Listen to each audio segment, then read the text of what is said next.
in the last 30 years, we can observe in many countries around the world a decline of traditional VET, and it was already discussed about the reputation of the decreasing reputation of VET, which is a substantial problem to make VET attractive for young people in all countries, also in your country, as I understood. And I think one of the main reasons is this academic drift, which is led by status consideration and not by efficiency considerations. And when companies are confronted with the situation that there are increasing numbers of highly skilled university graduates, they probably invest less in training and take these graduates from university and do some on-the-job training with them. A second point is we have a declining reputation of VET among parents and school leavers, and there are different reasons for it.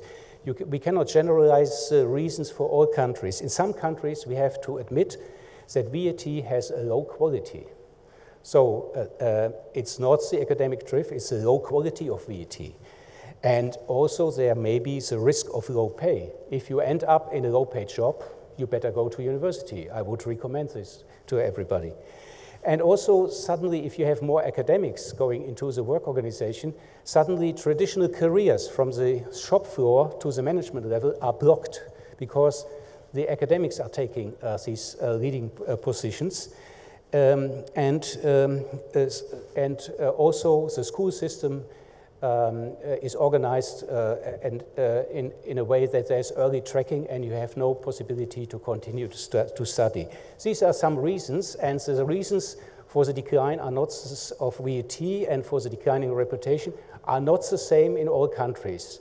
And I think the easiest would be if the reason were only low quality, because quality you can improve, but to improve reputation is a much more difficult job. And also in some countries, vocational training did not keep pace with structural change. We had a lack of modernization. And I will come back to this question of lack of modernization. I have a few examples. I will not extend this too much. I described some examples of the US and USA and Korea. I summarize this a little bit. If I take the apprenticeship systems in the US, which were strong in the past, they were all based on collective agreements between unions and employers. And they were never formally integrated into the school systems. The state played a marginal role and did not really support the system. And it tried to introduce a different, a German kind of system of apprenticeship system, but failed because the structures were different in the United States.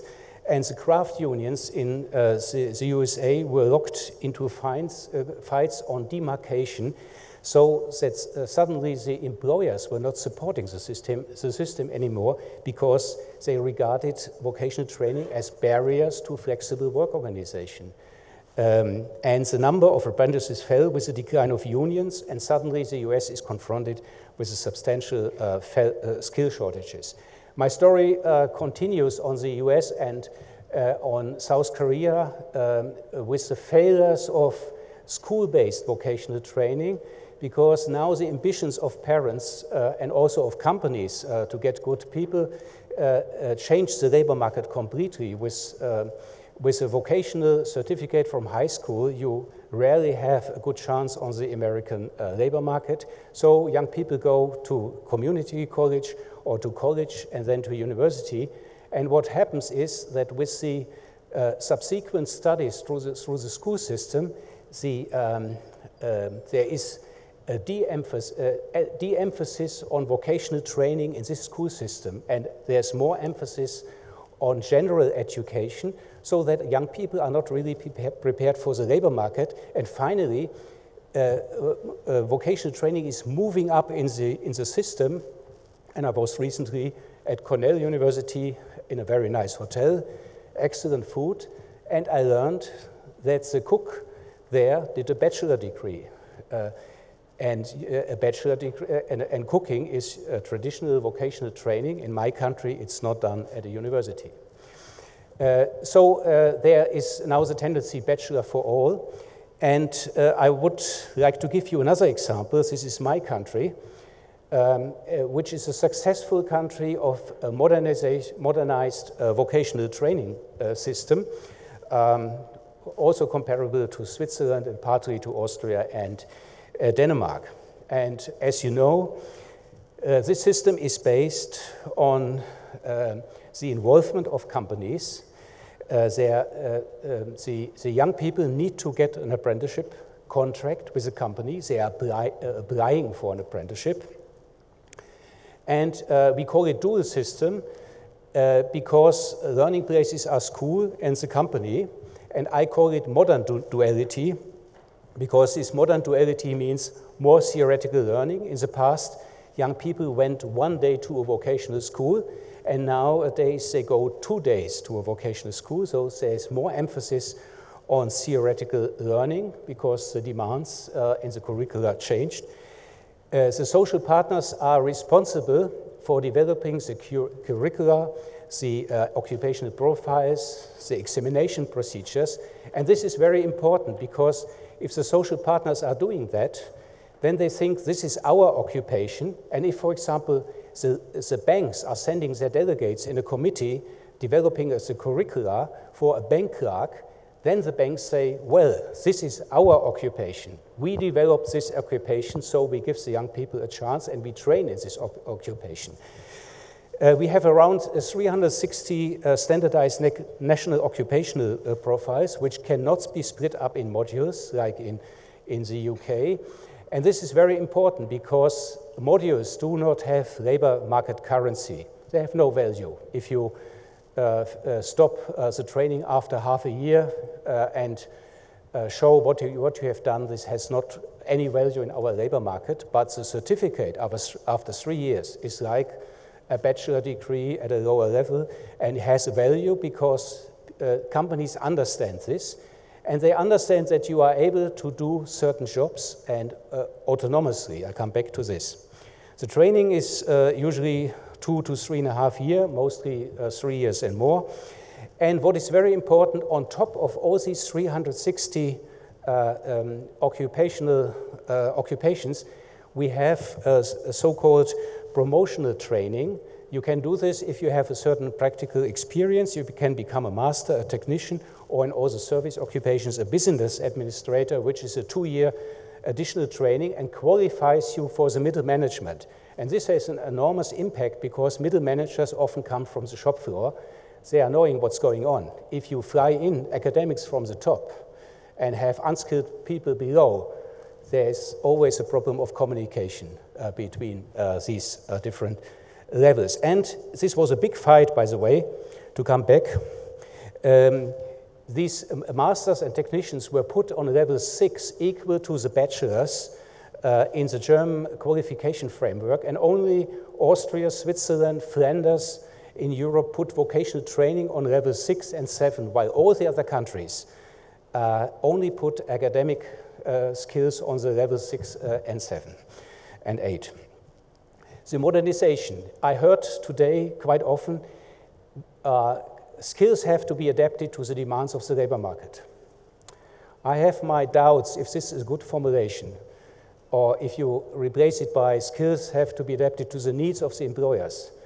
Let's give you an example. In the German construction industry, we have 60,000 companies. Whom should you ask to define the needs?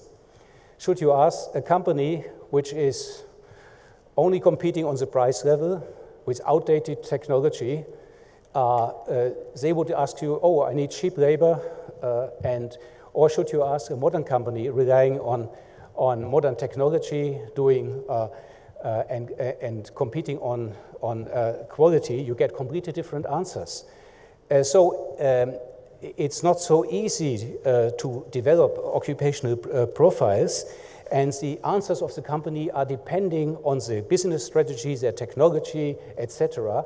And therefore, the German approach is not directly asking companies, what do you need? Of course, companies play a role, but you have to work hard to understand what the needs of the future are. And there we use so-called early warning systems, trying to identify what are the needs in the future. And there are analyzed the development of modern technologies, the new forms of work organization, and then these experts from employer side and unit sides are going to the most innovative companies and are looking what are they doing, how have they changed and transformed their vocational training. And then you have to make a compromise, which is very difficult, because if you define a curricula for 60,000 companies in the German construction industry, you have to be cautious not to lose 20,000 for training, because they are not able to do this. So it's like in a bazaar. These are negotiations between employers and unions, and they try to find a way to give a push of innovation into the economy, but not too far, because otherwise they would lose companies for training. And also there was made a decision, vocational training can mean very short training or longer training, and the concept of vocational training in Germany, the goal is that the apprentices at the end can work and act competently and autonomously in an occupation. This means they can do their job without a supervisor always on their side. And we had different waves of modernization in the last years. In the past, the modernization was very slow, and the critic that the German system got outdated in the 80s was correct, because modernization took place too long. So the social partners and the state agreed that we will have a fast track for modernization existing occupations within 6 months, which is quite rapid for a complex occupational profile. And if there's a decision made to set up a new occupation in a new area, like in the IT area, they were given 1 year time. And mostly they respect now this time. Secondly, the learning forms change completely, because in the past, young apprentices were socialized to work in quite hierarchical companies. Now they have to be socialized to work together with different other trades. This means the social skills and the different hierarchical structures have to be learned and understood. There is also an increasing importance of vocational schools, especially for the small and medium-sized companies, because these companies often have the difficulties to cope with the very fast and rapid technological and organizational change. And this is an example in the engineering industry, which is, of course, for Germany, with our car industry, machine tool industry, a very crucial occupation. And in '86, we had still 45 occupations, very specialized occupations.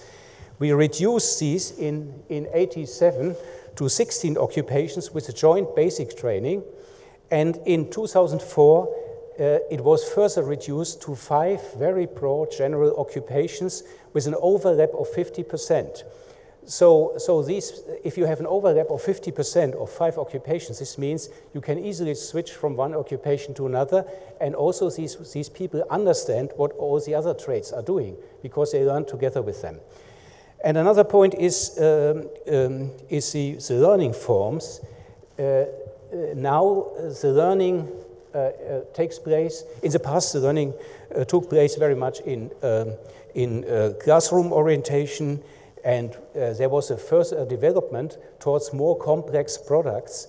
And now there's the orientation of the so-called customer orientation, which means that young people are learning in business processes. They get orders from the clients, they do the whole order, partly in cooperation with other trades, and deliver it to the customer. The customer could be an internal customer or an external customer. And I think this reflects that social skills can partly not be learned separately from specific occupational skills, but they have to be learned jointly. I think that's a very important point because I often hear that you can learn soft skills separately, and I don't believe in this. I mean, you cannot make a course for smiling or being polite. This has to be underlined with competency, and you have to give competent answers. So this has to be integrated in your training. So what are the outcomes of broad apprenticeships training? There exists some comparison in Europe, comparing outcomes, and there are matched pairs of companies doing similar products, having the similar technology in the UK and Germany and other countries. And the important point is if you have a broad training, then the learning curve after a technological change is very short. This means, I know from Volkswagen, even on the assembly lines, they mostly have skilled workers, but the advantage is if they introduce a new model, they close down one line, and the learning curve on the new line is very short, lasting 1 or 2 weeks, while if you would employ semi-skilled people, it would take 3 or 4 months. So for flexibility, it's very important. Second point is you have better communication flow between the management level and the shop floor level, which is crucial for innovation and fast reaction. Then you have less supervisors. There's a wonderful comparison of an English-Swiss research project, and it shows that in German machine tool companies, 4% of employees are in the bottom layer of management compared to 11% in the UK. And there's more multi-skilling. You remember my example on retail trade at the beginning. This comparison shows that in the countries where you have in retail trade a broad training, the shop floor people are doing typical management jobs like ordering, for example. They do the simple jobs, but also more complex jobs. And finally, there is more innovation. If you have skilled people on the shop floor, you can rely on their ideas on innovation, and especially the dissemination of new technologies in small and medium-sized companies is much easier because these small and medium-sized companies do not have special research departments. All the innovations going in these small companies are going through the skills of people. And this shows the innovation indicator in Europe. And this is the share of, if in green is a high share of innovative companies, and you can see that Germany, Switzerland, north of Italy, and Netherlands are doing quite well, and not only in one area of the country, but across the country, and this is partly because of the, or mainly because of the training system. I think I have some more ideas, but the time is running out. What I want to say is also apprenticeship systems have a big advantage for integrating the young generation into the labor market. Because if the companies get involved, they employ young people, then these young people are insiders. And if there's an economic crisis, they are not dismissed. And what you find is in the financial crisis, these are the youth unemployment rates in Germany, and in red you have the countries with the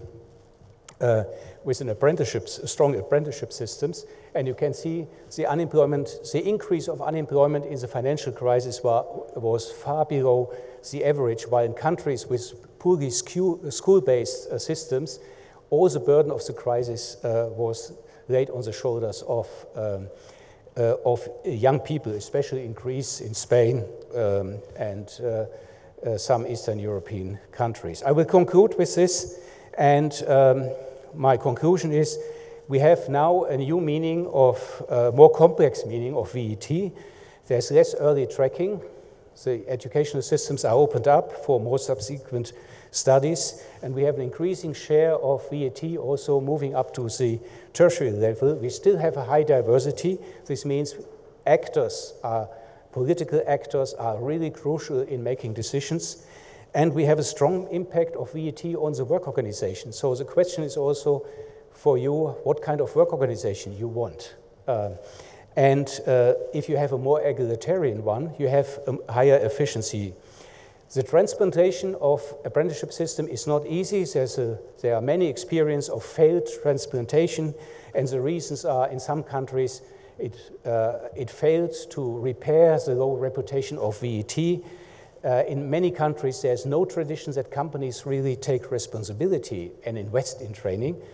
And in some countries, you have weak national actors, very decentralized structures, and low acceptance of standards in the labor market. And there are some possibilities of transplantation. You can license certain occupations. There are levy systems. South Korea used levy systems. There are subsidies. In the UK, apprenticeship system is heavily subsidized because companies do not employ apprentices without subsidies. You can take a more school-based approach like in Austria. And then what I think is important, there can be a self-obligation of the state to train. This is a case of London, quite successful, or a self-obligation of key employers, including its suppliers, to train. And as far as I understood from a conversation yesterday, in your country, you rely also on sponsorship of the companies, which is a kind also of self-obligation of the companies. I thank you very much for your attention.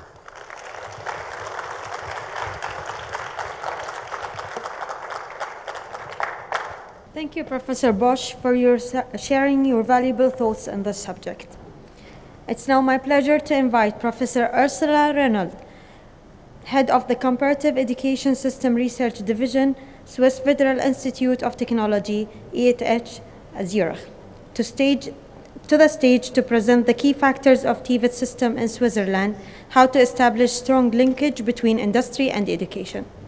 Excellencies, distinguished guests, ladies and gentlemen, it's a pleasure for me to talk to you to this very important topic, and I think it's wonderful that you have organized this conference, because without having this kind of dialogue, we don't learn from each other, and learning from each other is the most important aspect.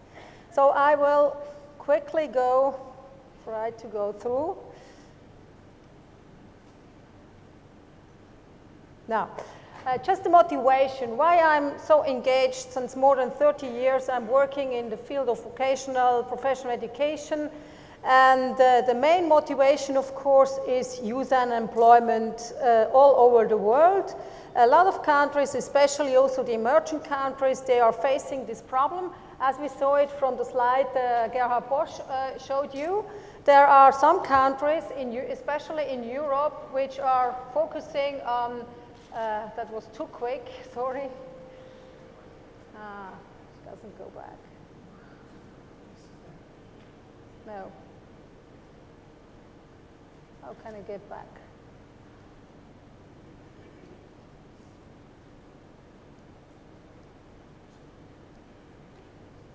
Sorry. I need to go back.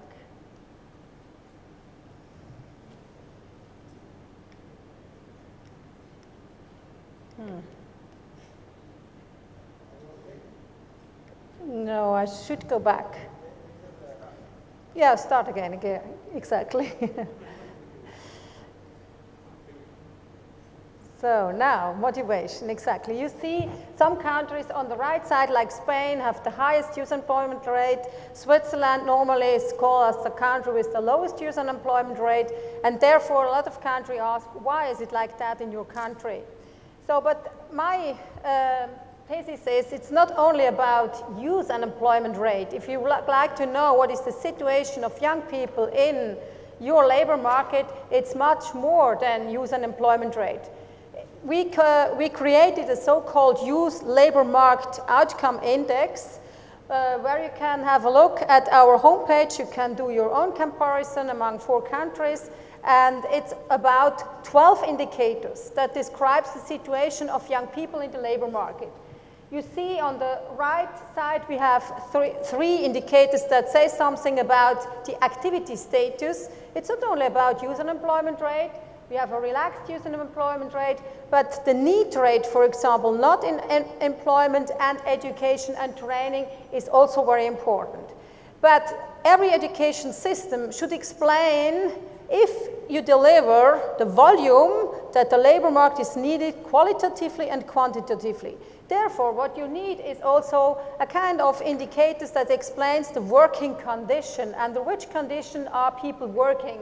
So we have the temporary worker rate, for example, involuntary part-time worker, or working in a position at risk where you don't earn enough of money.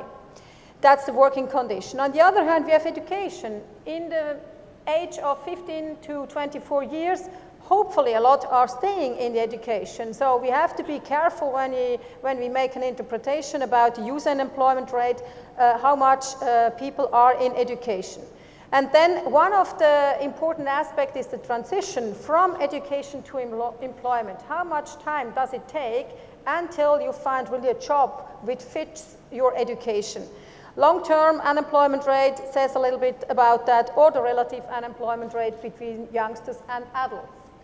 So you see, I have tried to look what are the facts and figures about the United Arab Emirates. Unfortunately, your country deliver only for 2 indicators, data to the International Labour Organization. That's why we can't say so much, but maybe we can in the future work together so that you know how is the situation here. What you can see from this Youth Labour Market Index is also a development over the time. From 1990 to 2012, we have the data and we update it every year. You see here, I just choose Switzerland. It's the blue line, the dark blue line, the upper line. Then red is United Arab Emirates. And I choose also Qatar as well as Oman as comparable countries. You see, it seems to be that you face some problems on the Youth Labour Market Index in the last few years, depending on how you calculate your youth unemployment rate compared to, for example, Qatar. Switzerland, as you see, is over the time quite stable, even after financial crisis. Switzerland doesn't really have a problem with the youth unemployment rate, but if I would show you some European countries, Portugal, Spain, Greece, you will see that they face actually, since the financial crisis, quite a problem. So what are the key factors in preparing young professionals for the careers? I think these are facts that are general important, and I just ask some questions. You agree these are the main questions when we are talking about technical vocational education training. What are the requirements of the labor market? How are employers engaged in the TVET curriculum value chain? The third question, how attractive is TVET for young professionals? Or we just heard it's not so attractive, there is a stigma, how we can overcome that together, and how important is lifelong learning.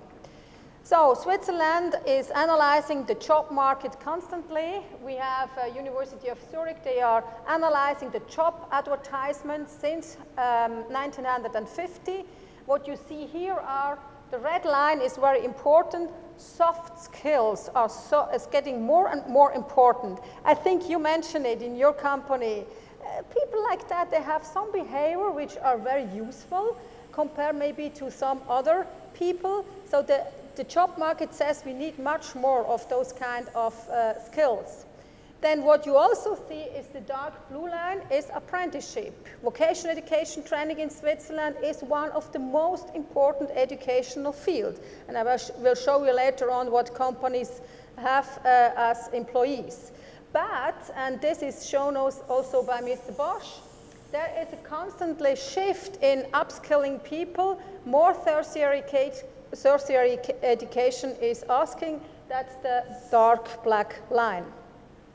Now, similarities and differences, as we heard it from Professor Bosch, are very important, and if you are analyzing countries, it's becoming quickly very difficult because those countries are so different. First of all, we are not preparing for the same market. For example, Germany and Switzerland, we are preparing for a high skill, high wage, high price market. Other countries do not. For example, I'm quite familiar with the United States vocational education training field. Retail in United States is low skill, low wage, low quality. So that needs different competencies. As we heard from Professor Bosch, Germany and Switzerland, they are occupation-oriented. They have this multidimensional competence approach, and therefore this is totally a different approach than other countries do have. We were investigating a study in the United States because they have a big problem how to engage employer. They asked us, could you do a study? And we asked them, it's a study about willingness to train. First, we asked the company, how important are the following skills for your businesses? You see a kind of competencies like professional skills, problem solving, proactivity, pressure, math. And then to what extent do you get what you want? Of course, we expected a little bit lower than what they would like to have. But now the most important question was, where do you think that these skills can best be learned? And to our surprise, even in the States, companies say workplace. So for me, this was really very interesting to see that the companies say a lot of competencies you can only train in a company. Therefore, we are coming to the curriculum value chain. It's a concept that describes what happens from the curriculum design to the application and then to the outcome. There are several questions we can ask, and all the time my first question is, who is involved in curriculum design in your country? Who decides about the curriculum standard? And who is involved besides the main stakeholders?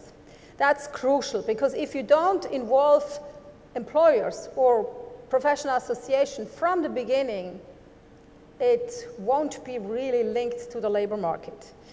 Curriculum application, transformation process is also important. How much time are they spending in companies or learning in real workplace situations?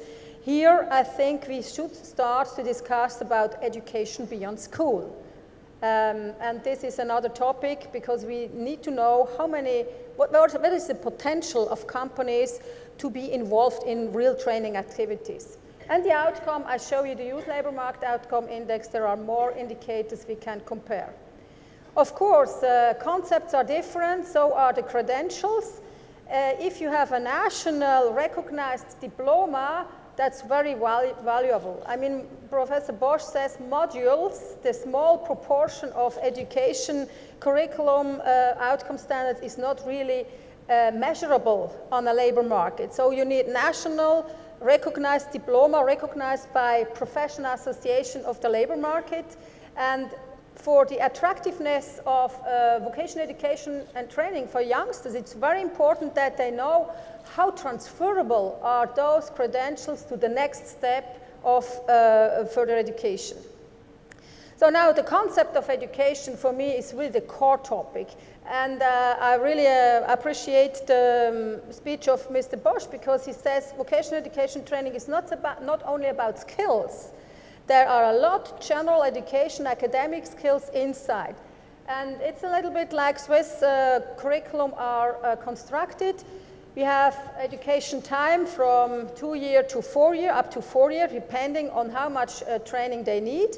And they are, on the other side, are some enabling conditions. Of course, every occupation needs some theoretical concepts and positional knowledge, threshold competencies.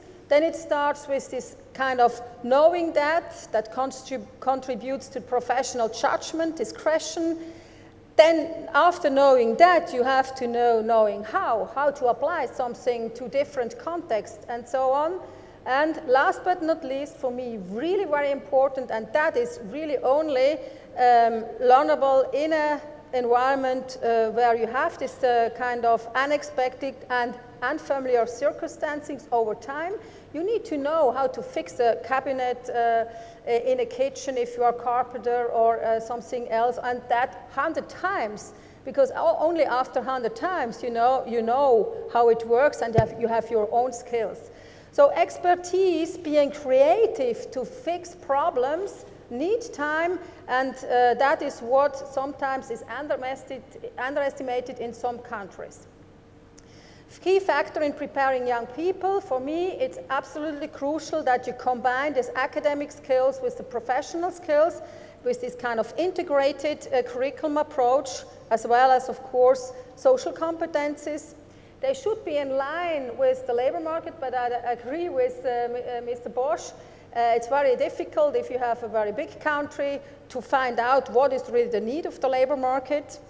Then a substantial part of workplace training is crucial in my view, as well as employer engagement all over the curriculum value chain. And for the youngsters, don't forget them, know that end education, that's not attractive for young people. After all, finally, if we agree that employers and employer association are very important, we have to discuss about governance. Are they a part of the governance of the TVET system or not? So that the governance has an impact on the whole curriculum value chain. I come to the Swiss system in particular. Swiss system is very complex, as you see it on the slide. I don't go through. The only thing, the message I will get through is you see all the arrows. And it's like a little bit in the Canada, Dennis told us, you can start wherever you want and you can go on wherever you want. And this makes the TVET system so attractive. In the green box, it's a TVET system in Switzerland. 70% of young people enrolling in vocational education in Switzerland. Even I can do my coming out. I started with an apprenticeship on a bank as my first education. But with 19 years old, I realized I need more. So I just went on to university. But that's important. And we heard it from the minister from the oil company. They are not stupid people. They are good people. But in an early phase, they are in this adolescence phase. Sometimes they think I have enough of school. I need my adult setting. But after that, they have the motivation. And if they get a self-esteem, they are really hungry and angry sometimes to go on.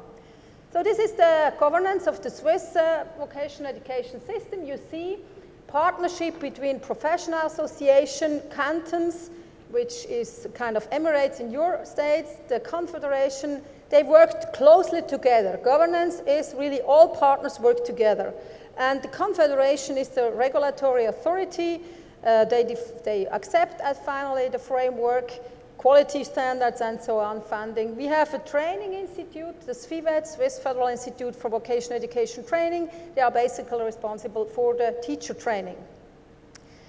If professional associations are designing a curriculum, it's all about the question, what is a mechanical engineer according to the job requirements in 2020 in a Swiss machine industry, for example. They cover the academic and practical skills in the framework, and the Reform Commission is a main part are members from a company, but then we also involved teacher, instructors, and the cantons as supervision institutions. Host companies have to ensure that professionals are trained in all relevant job qualification, means the enabling conditions I showed you before. And they have to ensure what is the next step. If you start as a mechanical engineer, what are the career ladders that you can follow in the machine industry in Switzerland? Here you see SwissMem is the professional association. They describe the key competence, key skills every young people should have. Then the conceptual framework is a very sophisticated concept. I didn't go into that. But what is maybe later on important for you, not today, and you can't read that here in a detail, we describe what is a mechanical engineer by describing 30 case studies. What should they be able to fulfill at the end? And after that, we try to detect the skills list, the competencies, on academic and other sides. The dual system, I don't need to explain that. It's like in the German model, it's 1 or 2 days at school, the rest in a company every week, and you end up with a federal certificate. Now, for companies, and this is of course the link industry and education, it pays off for companies in Switzerland. If they train people, you see here, you have the slide where you see 1, 2, 3, or 4 year education. In the first year, of course, in some occupation, there is not a net benefit for companies because they are not yet ready to do all the work, but every year, because of you have a curriculum behind that, the benefit is higher than the cost, and in the average in Switzerland, all 230 occupation pays off. And this is the most important incentive to convince company that they take apprentices. Here you have the figures about that. Cross costs is in the 3-year 59,000 euros, in the 4th year education 83,000. They are much more complex or more school-oriented. Productive contribution of these young people, and it's exactly what Mr. Ahmed from the oil company says, they are productive in the company, and if the balance is in a way that the productive contribution is higher than the cost, it's a net benefit at the end. But only because you have very sophisticated curriculum behind that steers the productivity. This is crucial. Now you see, Swiss companies, we have an innovation panel where we get all the data from 1991, 99 to 2011. What kind of people are Swiss companies hiring? And what you see is, I didn't realize that before when I was in my former function, we have 47.3% of all the employees, they do have only a vocational education degree. 14.3% they have a federal PET diploma, this is tertiary B, and only 5.6 have a conventional university degree. But we will come out with a research study, and this research study will show what's now the impact to innovation performance in Switzerland. And you know we are innovation leader, Switzerland, we are leader in innovation. And if we can prove that this makes the innovation performance, you know what? This is very important for TVET in the future. So I can send you the study when it comes out. To sum up, key factors for strong links between industry and education, substantial employer engagement is crucial. And these conferences like that, they contribute. We have to explain why it is an investment for companies to train people. Then TVET is seen by industry as a medium-term investment and not a cost factor, as sometimes I heard that when I discuss with people.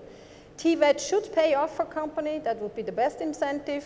And of course, you need intermediary organization that helps companies to establish this kind of internships or connections. Small and medium companies, they profit, there is a study from Bacchus-Gellner, from so-called technological spillover effects. If it's like Mr. Bosch said, that the leading companies has a much more power to define some standards, small and medium companies make profit of that because they have to adapt it to the new technology. So the whole country make a shift in technology if it's well done in the TVET sector. So my recommendation, please invest in willingness to train among companies. That's really the most important aspect. And of course, the other thing, do conferences like that, launch dialogues so that everybody starts to realize that TVET is really one of the best things. So why Switzerland now is so important? Yeah, we have this close collaboration between education and economy. We are highly diversified in the education system. Skill and grade mix is very important. And a lot of time are spending in the workplace learning. High permeability. You can start wherever you want. You end up wherever you want. Lifelong learning is a standard. So that's all. And I'm very glad to discuss with you later on in the panel. Thank you very much for listening. Thank you, Professor Ursula Reynolds, for your interesting presentation. We are now pleased to have Professor João Santos, Deputy Head of Unit, Director General for Education and Culture at the European Commission, to the stage to deliver the European policy highlights on vocational education and training, VET. Your Excellencies, ladies and gentlemen, colleagues, good afternoon. It's a pleasure to be here in Abu Dhabi. It's the first time for me. I've been through the Abu Dhabi airport, so I know the free shops very well. I've been there quite a few times through Ettihad, but to really visit the city has been amazing, and I really like to once again thank you for the hospitality. It's been a great pleasure being in Abu Dhabi. So what am I going to try to do in the few minutes I have? I hope, can you hear me like this? Okay, fine. So what I'm going to try to now is cover 4 topics. The first one, give you a little bit explanation what is the European Union, because as I told you, many people don't know exactly what we are, because we are a mix. We are not a country, of course, and we are not a typical international organization like UNESCO, like the United Nations. So it's a little bit of a hybrid that nobody really knows, even the people working in the European Union, so don't worry if you don't get it, but I'm going to try to give you a little bit of a view of what we are trying to do and, and the way we work. Then I'll give you a short overview of how we coordinate vocational education and training policy between the member states of the European Union. A very brief overview of what is the European Alliance for Apprenticeships. You've heard quite a few of my colleagues today talk about apprenticeships and how important it is to have the world of education and training and the world of work working together.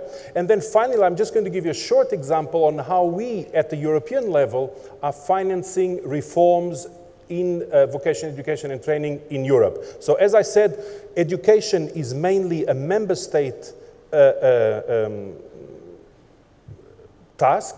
So we cannot tell the member states, we cannot tell Germany, we cannot tell Portugal how they should organize their curriculum, or if they should have more languages or more entrepreneurship or more this or that skill. That's their competency. And in Europe, the member states take this very seriously. They think that we should not, at the European level, be intervening and telling them what to do because they know better than us. And we fully agree. It's obviously not possible for us at the European level, you know, these bureaucrats where I am in Brussels, telling the member states what to do. So this is basically the 4 points I'd like to cover with you this afternoon. So very quickly, on the European Union, you know, that's the European Union flag. We are very proud of it. And then, well, we are basically 500 million people in the European Union, 28 member states. And what we did basically is we got together and we said there are certain policy areas that we want to share among us. Some of the policy areas, the competence has been completely given to the European Union, like trade. For example, when we are negotiating trade negotiations at the World Trade Organization, the Doha round, for example, it's the European Union that is negotiating on behalf of the 28 member states. So in trade, for example, but there are other examples. Competition policy, for example, it's all dealt by the European Union. However, as I said, education, social security are all policies that each member state, they decide how to do.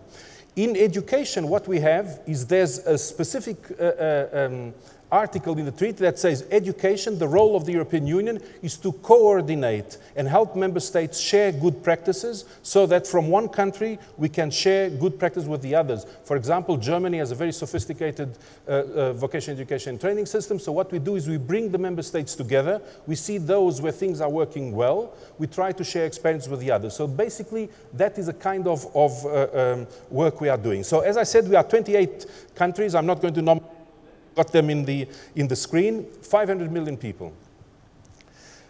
If you compare Europe with the rest of the world, we have 508 million people, as I said, China 1.3 billion, India 1.2 billion, Japan 127 million, the United States 314 million. So the European Union, the 28 member states, as I said, represent almost 500 million people. So we are working, to a certain sense, in Brussels to support the work of 500 million people in Europe. The European institutions, there are more institutions. These are the main. There's been a big change recently. We have the European Parliament. Martin Schulz is the president, a German. Then we have the European Council, where the member states, where the ministers of each member state get together and discuss priorities for Europe. It's a Polish president. And then we have the European Commission. So my boss, my direct boss, Jean-Claude Juncker, he's from Luxembourg. He was elected very recently. He took power as from the 1st of November 2014. So these are the key players, if you want, in terms of the European Union. This, let me just tell you that I've been asked to speed up the presentation a little bit. I left all the slides there, but I'm going to jump through some so that if the slides are distributed to you, you can all have access to them, but I'm going to skip some of them just for the sake of brevity. So now I'm going to the second part of my presentation, which has to do with the European VET policy framework. How do we do policy in Europe, and what is the purpose of the whole thing? So first of all, I think it's important for you to understand that we, at the European level, basically divide two big subsectors, if you want. One, which is the initial VET. Basically, we're talking about focusing on the young people, give them the initial skills that are necessary to get a job. You can also have initial VET for adults, but it is essentially aimed at the young people. So make sure that people throughout the education and training system get the skills that will allow them to get a job the next day, but also acquire, and this has been said quite a few times today, the key competences that will allow people to transition throughout their lives. Because what we see more and more in the developed countries is that there's no such thing as a job for life. This is a dream of the past, that you could get out of school, you get a job, you work in Toyota, from the first day you get into the labor market until the end. There are studies that show now that most people will have transitioned, most of the young people entering the labor market today will change jobs 14, 15 times. What does this mean? This means that also the VET sector has to help these people not only to give them the skills that they will need to get a job tomorrow, but to give them the transversal skills which will allow them to progress and manage transitions throughout their lives. And these transitions are more and more complex. It's not only from going from one job to the other, it is going from the employment market to unemployment, to training, back to the employment market.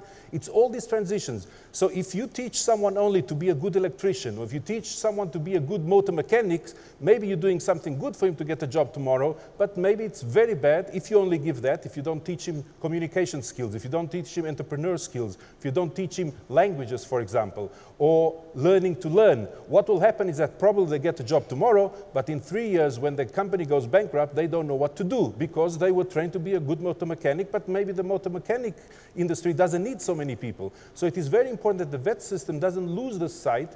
Very important, of course, to give job-specific skills, but transversal skills are also very important. So in the initial VET, we also try to do that.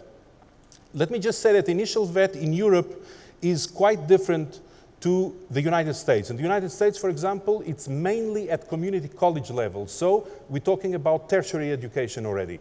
In Europe, it is different. Traditional VET, of course, when I say Europe, you've got to be careful. The 28 member states, they all have completely different systems. Not completely, but they are various different systems. So it's always very dangerous when we say in Europe, because in fact, the systems are very, very different throughout Europe. But typically in Europe, people take vocational training between 15 and 19 years of age, typically. So it means upper secondary level. So when they are 15, on average, they choose whether they want to go to a vocational route or to traditional education up to higher education. The important thing, and I think has already been said also by my Swiss colleague before, is that the important thing is to assure permeability between the systems. So that if I make a choice when I'm 15 to go to VET, this does not mean I'm getting into a ghetto and that's the end of my career. In fact, we were told by the specific case of my Swiss colleague that she started in the banking sector and then decided with vocational skills and decided to go to higher education. And this is the important thing, that people don't see VET as a ghetto. I go into VET, okay, my life is finished, I'm just going to be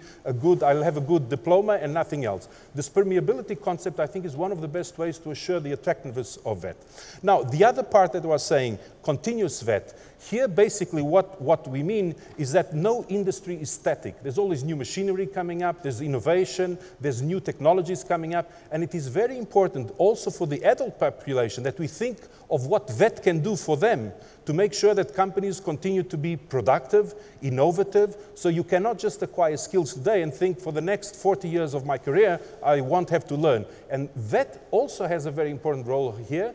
And the big challenge for us in Europe, what we're trying to do, is see how VET systems can also support these people, because by supporting them, we'll be assuring that companies are productive, that they continue to innovate, that new technologies that come up, their staff can integrate this in the production process and so on. So these are the two big areas, if you want, where we're working. You know that Europe has suffered quite a lot because of the crisis, 2008, 2009 financial crisis, the unemployment rates increased dramatically in Europe, especially for the young people. The young people, you have some countries in Europe with unemployment rates of up to 50%, which is a dramatic figure. And then we have countries where it is around 4 or 5%. So we have a lot of diversity in Europe, but of course the crisis brought quite some challenges. We also have indications that show, when we're looking at the forecast of what will be future skill needs, that about 48%, so almost half of the jobs in the labor market in Europe, we're talking in Europe a labor market of more than 300 million people, about half of the jobs will require medium-level skills that are typically given by the vocational sector. Also, high-level skills are also, so even in tertiary education, also there, VET has a role to play. But at least these, so half of all the skill needs in the future will be supplied, or could be typically supplied by the vocational sector. Another important challenge we have in Europe is because of the aging population. What we have a situation is in which we have less and less young people coming into the labor market. And what does this mean? It means that if we want to continue to be productive, we have to have a big focus on continuous VET. So the segment of the adult population that is there, because we will need, with less young people coming to the labor market, we've got to make sure that the older people, those that are already in the labor market, are more productive, because this will allow for increased growth. So we've got to increase productivity, and you can only achieve that if you really have measures focusing on the adults, on giving them the skills that will allow them to be more productive and contribute to the growth of their companies. So we have, as in terms of important challenges ahead for VET, the labor market relevance of skills, making sure that the skills that are needed, that the VET providers are giving, are needed by the labor market, because then you have situations like we have right now, in which you have a lot of people getting out of university, but then the labor market doesn't need their skills. So they're taking courses that the labor market doesn't need. We have a curious situation in Europe. We have 6 million unemployed young people. And we have almost 1 million job offers which are not occupied, and these 1 million are, most of them, on information technologies. So, you know, we are building skills with the young people, in some cases giving them university diplomas, but are university diplomas for unemployment, because in fact they should be learning something else which the labor market is needed. So this is really one of the big challenges we also have. And of course we have a problem which I think is universal, not in all countries, but in most countries, which is the low attractiveness of VET. Most people still see, parents especially, that, you know, if I want to measure the success of the education I gave to my son, is to make sure, did he go to university? If I didn't manage to get him to university, then, so he wasn't really a success. I wasn't a success, maybe he's not bright enough. And this is a wrong vision, because what we have proofs, we have studies in particular countries like Switzerland, Germany, and even Denmark, that people taking vocational courses, a lot of them manage to get a job much faster than others, and the ones that went to higher education, and in some cases even higher salaries. So there's a bad perception of people that VET is, I mean, if my son cannot go to university, if he cannot do anything else, okay, he might go for VET. But this is really a wrong perception. But we can only, you know, as was said before, perceptions are very difficult to change. You have to change it with proof. You have to have studies. You have to show that, in fact, this is not true, and that maybe much more important than having a son or daughter that has a university degree but then is in unemployment, is to really do something which the labor market needs that can make that person happy, because you cannot also tell someone that maybe is not for vocational training to go to something else, or to come to vocational training. That's not possible. So, you know, you've got to give options to people, but also give them information. Tell them what are the future market demands. So this is one of the big tasks we have. To give you an example of what are the participation rates in VET in Europe, so you can see here, you've got on the extreme left, Austria, where 77% of the young people go into vocational training. And you've got countries like Cyprus, where 13% of the people go into vocational training. The average for Europe is 50%. So this means that every young person in Europe, when he's 15 years of age, almost half of them go into vocational training routes, which I think is quite good compared to many countries in the world. But in any case, if you see, there's a tremendous variety. When we're talking about Europe, Europe is not only one. We have 28 member states, and you can see that the participation in vocational training varies quite significantly. This seems quite a complex slide. I'll try to go through it very quickly with you.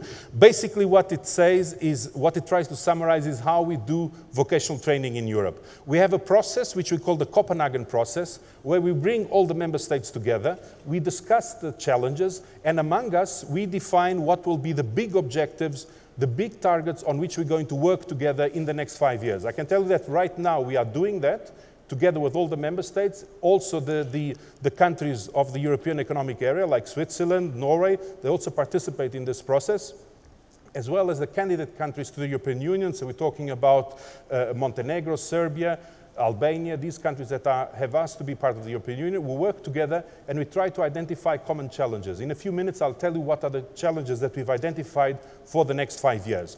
Then we also count on CEDEFOP. CEDEFOP is a sort of a think tank, if you want, which does analysis in terms of vocational education and training, tries to conduct research, also does monitoring of what the member states are doing. So we count for European VET policy making with this think tank that develops research.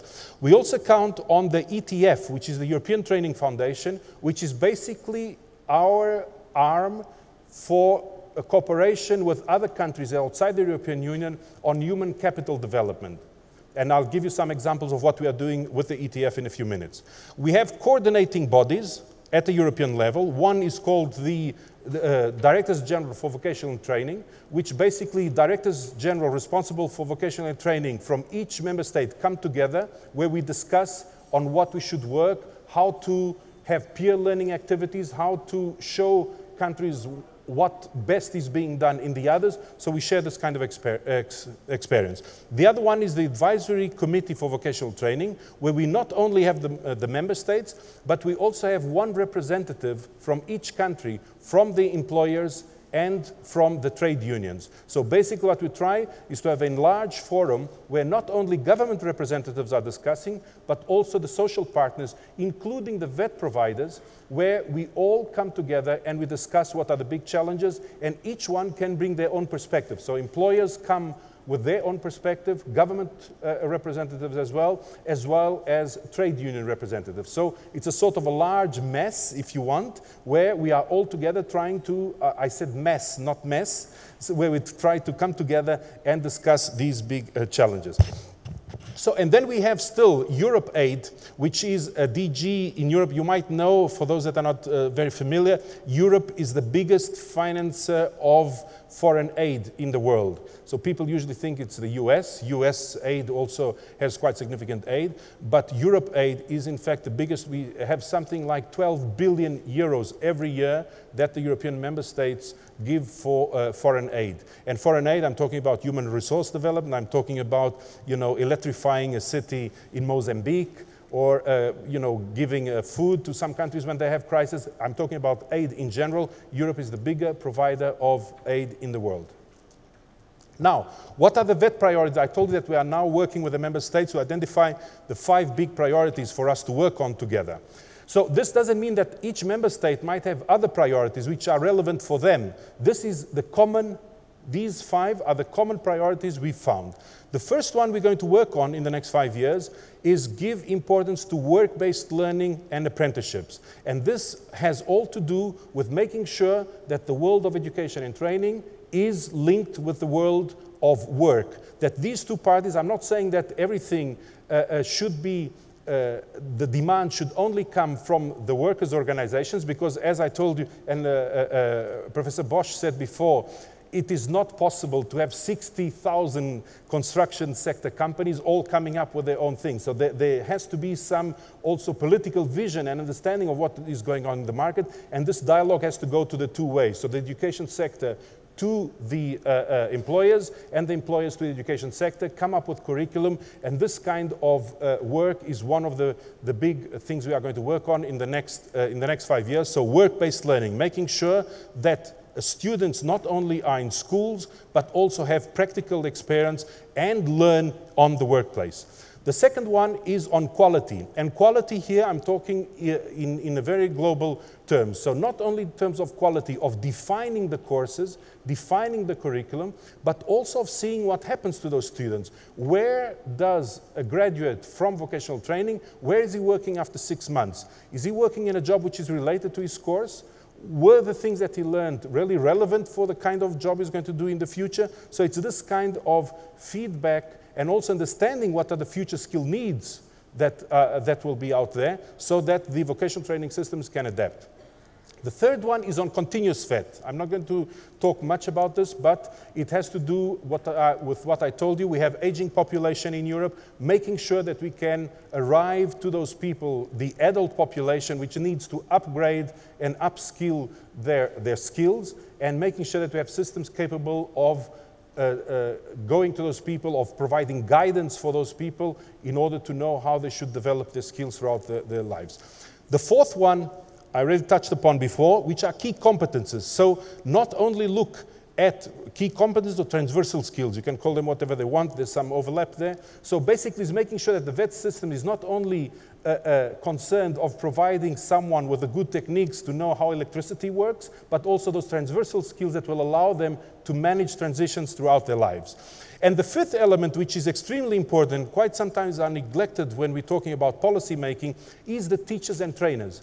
Because you can have excellent ideas of what you want from VET systems, but if you don't have the right teachers and trainers, if you don't give the skills to the teachers and trainers for themselves to teach, then we're going nowhere. You can have excellent ideas, but if teachers don't have the right pedagogical skills, if they don't have the right job-specific skills even, you're going nowhere. You need this, and quite often these people, which are very significant in the education sector, in the VET sector, are neglected. So we're going to have a very specific focus on seeing how to also provide VET skills and continuous development skills for teachers and trainers, because they are key players in the VET system. And this, as I said, is one of the big things on which we're going to work. I'm going to skip this quickly, but just to tell you that we also work on, at the European level, on 2 important recommendations for VET. We work not only on the European qualification framework, which we already heard this morning, but also on a credit system for VET, which will allow the transparency, bigger transparency between what is done in terms of the outcomes, the learning outcomes in VET. And another one is a quality assurance framework on which we are working. But I'm not going to get into details because otherwise we'll take too much time. Now, I'm going to internationalization, talk why, and to a certain extent, that's why I suppose the authorities invited also speakers from outside, is this concept of what we can learn from each other because of internationalization of VET. To give you an example, in Europe, we have 30 million jobs. This is very important, 30 million jobs that depend on trade. This means that there are companies in Europe, especially in countries like Germany, which is a very export-oriented country, with millions of jobs that if trade did not exist, these jobs would probably disappear. So it means that we have a very big opening to the world of people that are working in German companies, in Portuguese companies, in Spanish companies, that the success of their companies depends on their openness in terms of trade. So it is also important that these people have these skills, not only to understand what they are doing, but to understand what are the market developments in China. What's happening there? How are chemical products, for example, used in China, which is not necessarily, you might think it is the same, but BASF has special research in China, a big German chemical company, to understand how their products are used there and adapt them to the local markets. So it is very important that we also have a focus on internationalization of VET, and that's why you see there's quite a lot of talk lately on how companies and, VET providers and countries should engage with other countries in order to reform their systems. And there are various benefits from international cooperation in VET. I would just name 2. One is the attractiveness. If you want to make VET attractive, you also have to make sure that your learners understand that you are giving them the skills also to work in very, if you want, interesting sectors that are open to the world. That it is not a sector where they're only going to work on some, garage or whatever, and that's the end for them. So the internationalization of VET is also very important to give the perspective of all the people playing in VET, that VET is not a closed a ghetto, if you want, but also has interesting things like internationalization, of understanding what is happening in other countries. But I think that the main element of internationalization is, in fact, on excellence, because by cooperating with other countries, you learn of what is the latest research in other countries.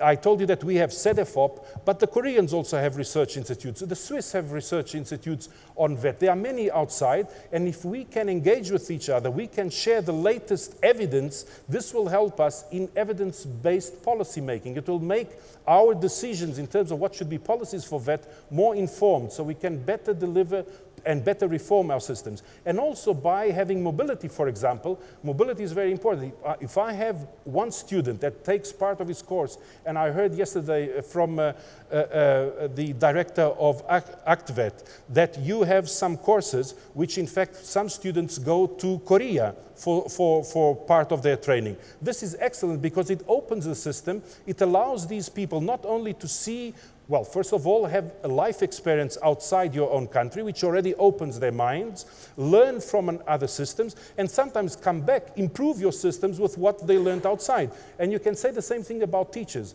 Mobility of teachers and trainers is also extremely important. Have the experience of some teachers that are in Abu Dhabi, for example, having experience of teaching in other countries, going to see how this is done in other countries. They will see if there's elements there that can bring back. And the same, for example, with Europe and Abu Dhabi, we could have, and with the United Arab Emirates, we could have exchanges of teachers and trainers, beneficial for the two parties. So what I want, the message I want to pass to you is that it is extremely important that we also think of VET, the internationalization aspect, because it can bring mutual benefits.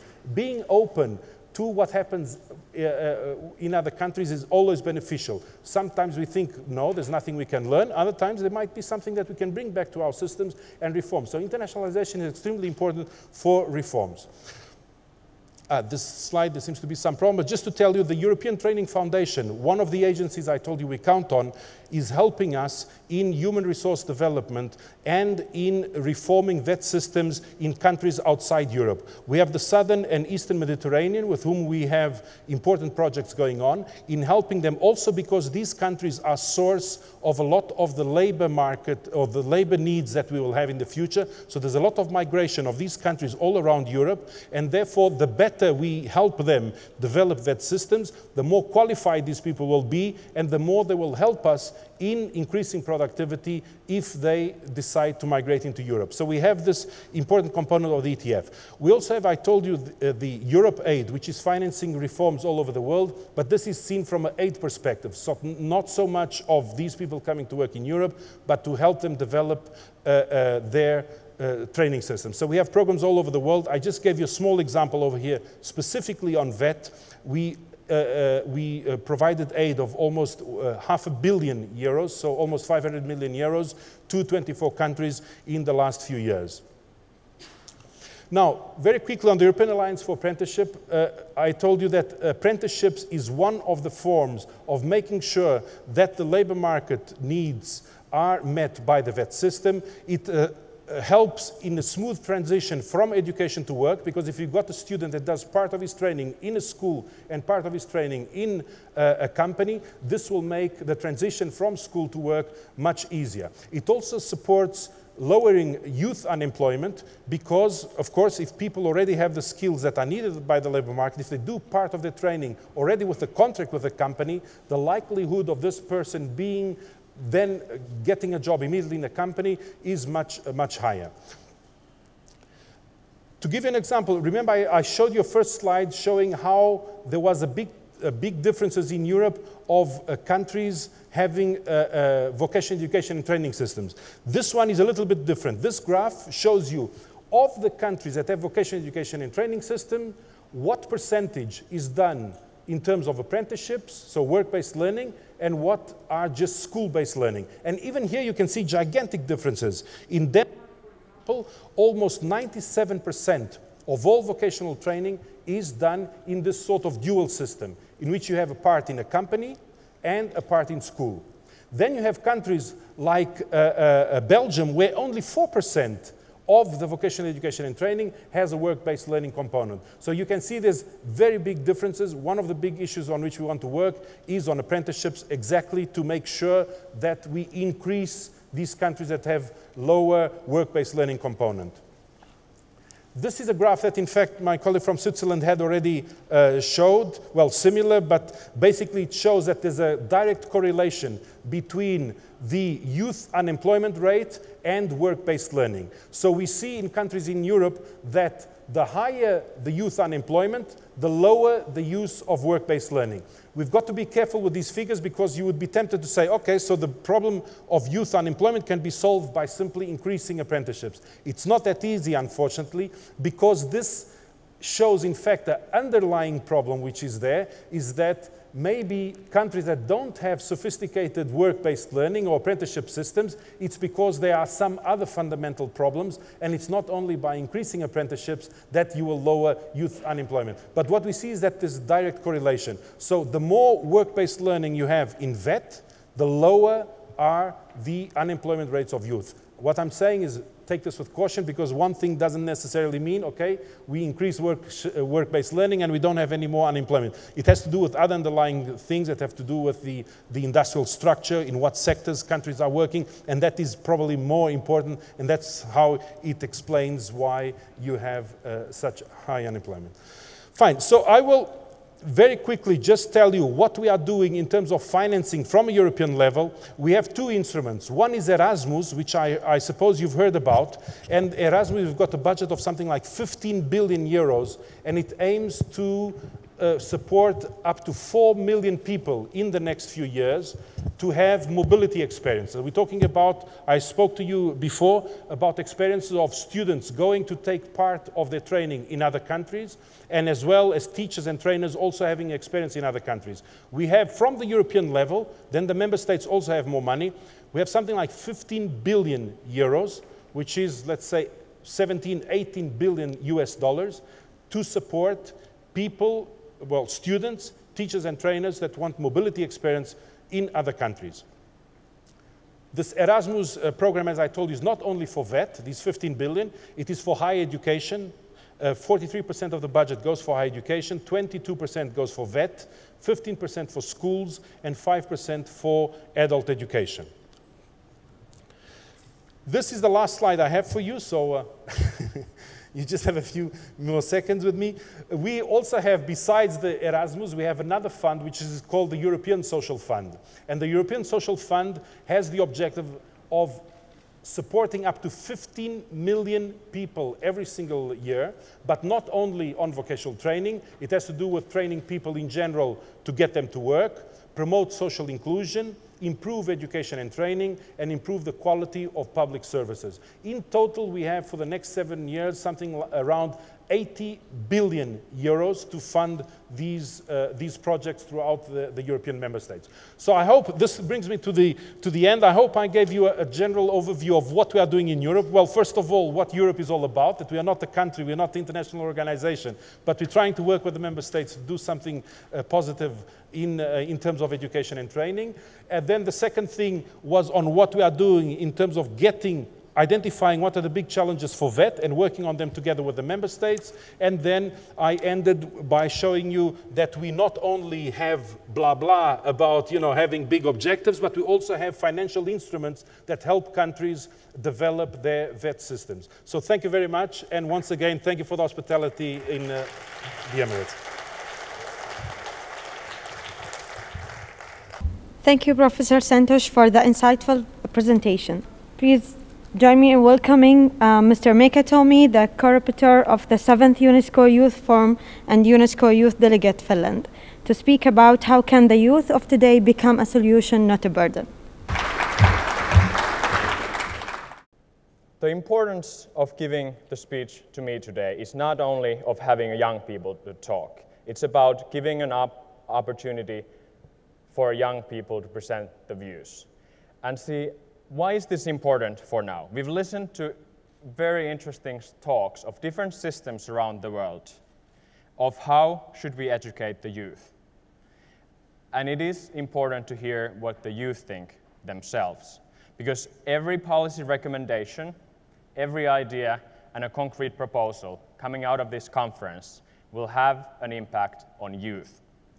So you might wonder, after all these professors and heads of departments, why is this young guy talking to us?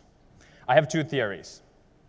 The first one is that I'm the only person coming from a small nation of 5 million people who can say that I'm representing half of the world's population, the world's youth, in my role as the UNESCO youth representative. So I went to the 7th UNESCO Youth Forum, where delegates from 211 countries came together and chose 2 representatives, and luckily I was one of them. So I'm not only talking to you today about how I think that the youth feel, but I'm also telling you, based on those recommendations, some of the things that the world's youth think that are the ways we should go forward.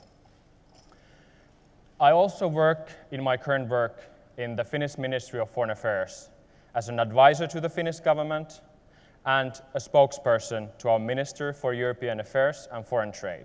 So in my work, what I do, I take the proposals and try to make them into a policy recommendations. So I try to combine these two views today with you to bring you something useful that you can hopefully use in your work. So my message to you today is simple. I'm going to present 3 challenges that I think are the most important challenges if we want to tackle educating our youth for the future. And then I'll be fair towards you, so I'll give you 3 solutions to tackle them as well. And simple as that, I'll end up with a story. So let's get into the 3 solutions that I think every country on earth has to truly tackle in order for us to solve young youth employment. So the first problem is actually how we regard the youth. And it might sound simple, but it's actually at the very core of solving TVET. Youth is what everybody wants to be, but not what you like to be treated like.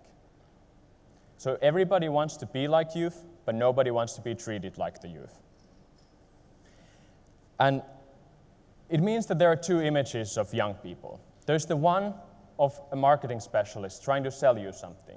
Youth are a resource, they're fresh, they're innovative, they're energetic, they're happy. We all agree with this image, right? But the reality is not always the case. When we think about young people and education, too often it is that young people is a group we need to educate in order to keep the economy rolling, or we have some problems. And it is these 2 images that are very important. And why is it? I'll give you an example.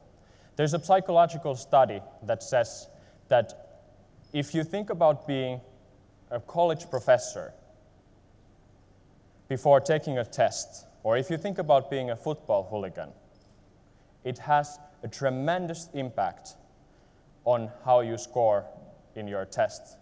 And this might be surprising, because I have to admit that I thought that a young person thinking yourself of being a college professor would be quite depressing, quite, to be honest.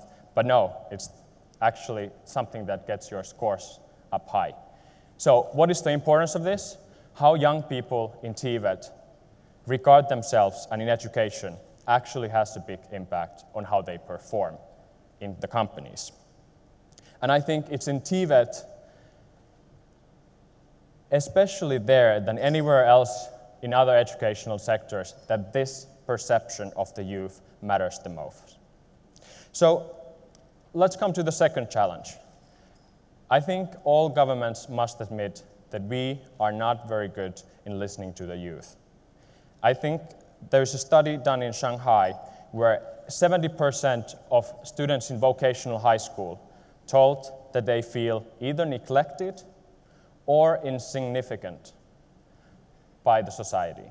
And we could do the same study everywhere around the world. And I think the figures would be something that the governments would not be happy. And me, working for a government, I admit that. Too often we see that it's a group, and all the groups are coming to you with special needs, something that they are asking for, and you have to deliver. So you very easily regard it as, okay, what do they want? How can we make them happy? But let's get and move to the third problem. It's also that the government and educators too often feel that we know what is best for the young people. And in our educational systems, as all the speakers mentioned, I think we still have this idea of passing knowledge. We equip young people for a lifetime. And as we heard in the previous presentation, that's not what the world is like anymore. I had an interesting discussion with an expert on educational affairs in China, and a UNESCO specialist was telling me that in China, students in vocational training, when they graduate, it takes 20 years for them that all the skills that they learned will become irrelevant. And I repeat that, irrelevant. That's not the world we used to be. But the world is changing so fast that we need to think of how we equip the students for life skills. So let's take a young person going to a school now, today.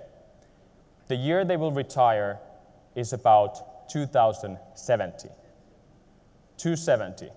It's very hard to imagine what the world's like in 1 or 5 years. Imagine trying to imagine that for 2070. So, let's go to the solutions. What I think, based on the recommendation coming out of the 7th UNESCO Youth Forum, what can we do to tackle these problems? So I think first, it's a simple thing. We have to start looking at youth as experts, someone who can contribute to the society. And I'll give you an example. In my city of Tampere, the third largest in Finland, with about 200,000 inhabitants, there's a system where the city allocates 10,000 euros for the student council to decide and youth to apply for that funding. So the idea was turned around. So it's not the specialist on youth work who came up what's best for the youth, but the youth started to do it themselves. So you have a group of young people learning to decide what projects are the best. You have a young group of people coming up with the events, and you have better events and people learning. So just with this simple idea, it became a recommended practice of the European Commission, realizing that youth can be expert in certain areas. You end up teaching them with a lot of skills. So teaching life skills and not knowledge is the second point I want to make. The world is changing very, very fast. We all know that. And I think in the future decades, the pace will be more rapid than ever before. So another study that was really shocking to me, something that I read recently, that when young people go to school globally, it's usually so that they learn away from being innovative. Children of 5 years old scored 97% of being genius level before going to school. Then they go to school, we start to educate our children very often, and we learn knowledge, but not always being innovative. Actually, we learn away from being innovative. But innovativeness is what you need in the future markets. You need to be entrepreneurial. You need to be able to teach yourself, and you need to be able to have your motivation to learn new things when the world changes. And you need to have the skills to find relevant education and be able to adapt it.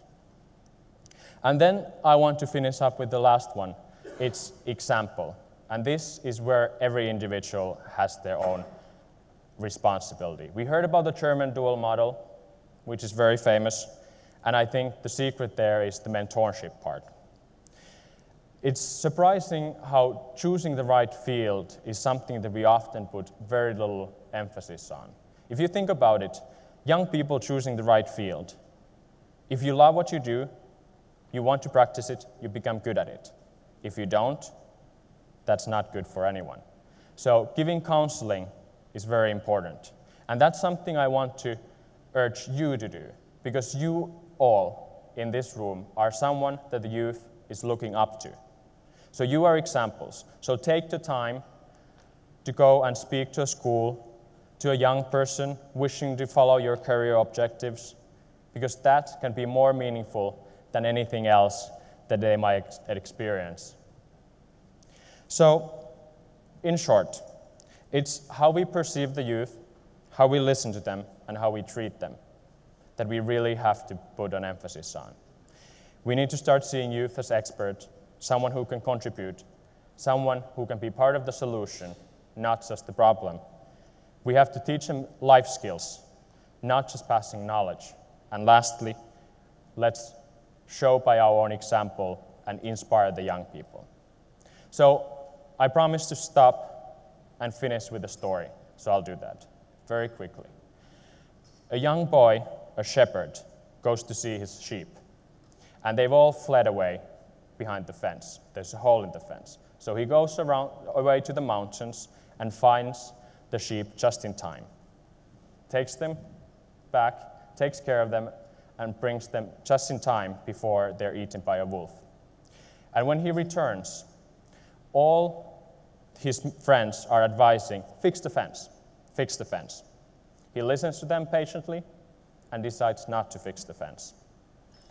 So you, as educators, are the shepherd. And what I mean by that, you have two options. You can either fix the fence and fix the problem, or you can decide not to fix the fence, which means that the sheep have to learn on their own if they want to flee or no. You too were once young, and you made your own mistakes.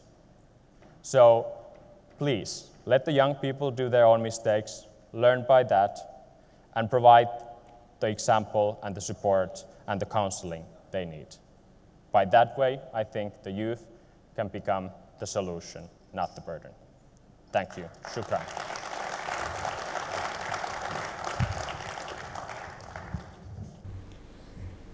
Thank you, Mr. Mikatomi, for your inspiring words. And now, please join me in welcoming Ms. Mariam Khan Sahib, UNESCO Youth Delegate of UAE, who will share with us her thoughts on how the UAE leads Emiratization through TVET. بسم الله الرحمن الرحيم. أصحاب المعالي والسعادة، الحضور الكرام، السلام عليكم ورحمة الله وبركاته. Honored guests, ladies and gentlemen, good afternoon. I am honored to be given the opportunity to represent my fellow youth in the TVET Leaders Forum. Foreign guests who do not speak in Arabic, please excuse me, for I'll be conducting my speech in Arabic.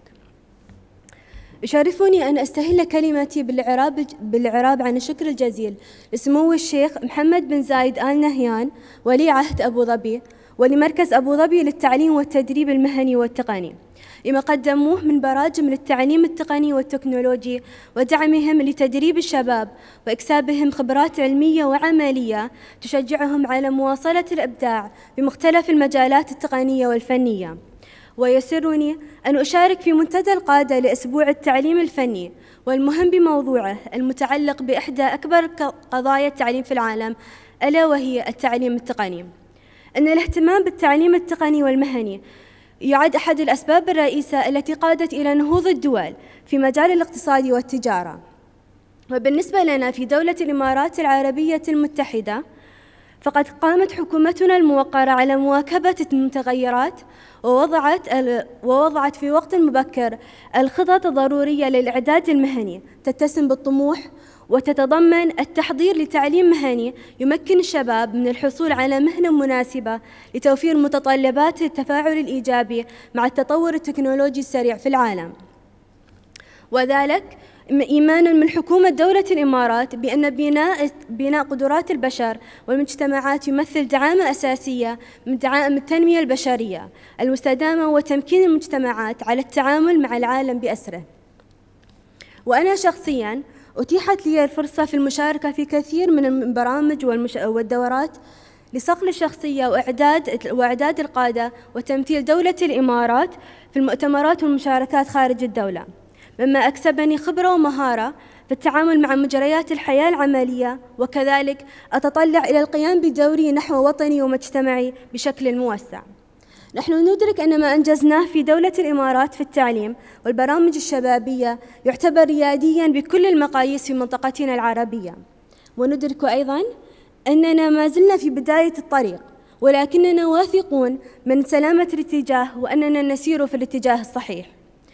ونعلم أن مهمات عديدة تنتظرنا في مجالات الاتصالات والتكنولوجيا والتنظيمات الإدارية، ونحن قادرون على النجاح ومصممون على تحقيقه.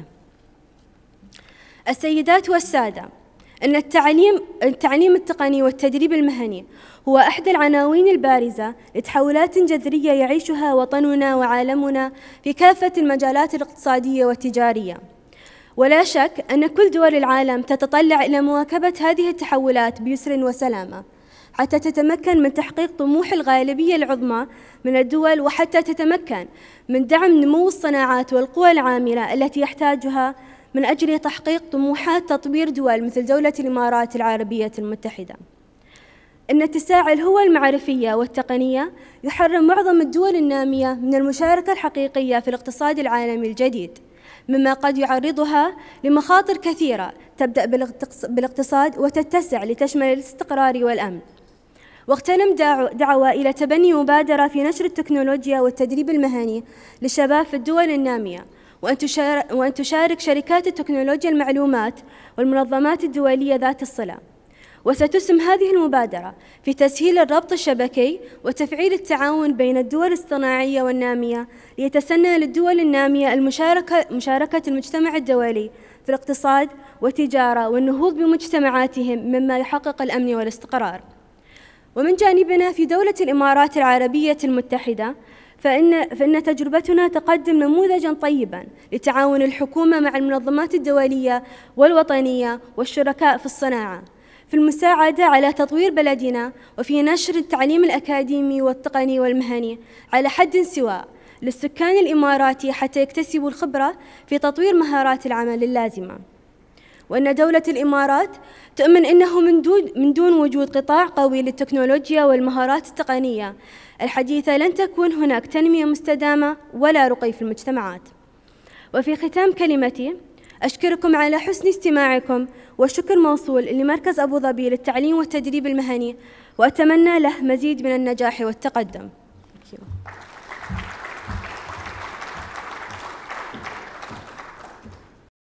Thank you, Ms. Mariam, for your motivating words. I would like now to invite the keynote speakers for the stage for a panel discussion, which will be led as before by our moderator, Dr. Ahmed Abdurrahman Lawar, Managing Director, Institute of the Applied Technology. Ladies and gentlemen, thank you very much. Absolutely magnificent presentations. Informations are really beautiful informations that are of value to us and to the public. We are living in UAE, in a society that is basically initially tribal, to a bit extent is wealthy due to having this quantity of oil and production. We have also been, in the past 40 years, growing up rapidly, and our anticipation to our life, especially for the national, is growing up. And then, because of this rapid increase in the expectation, every single public or every single individual in UAE, national individual, has a vision for him or herself. Now, with this vision, it contradicts a bit to the fact TVET, with its undermining reputation, that people don't want to go to vocation because of its reputation. And I knew that few members here started already as vocational, such as Professor Ursula here, right? And then many of you definitely have the scope why the TVET in general is considered as a lower level compared to an academic degree. And we have a national guest here as well, and she believes in that. Am I not? Yeah. Okay. So, if we start, I'd like to ask Professor Gerhard Busch about, because you are a socialist before, I believe, right? Sorry? You had, your degree was in social studies.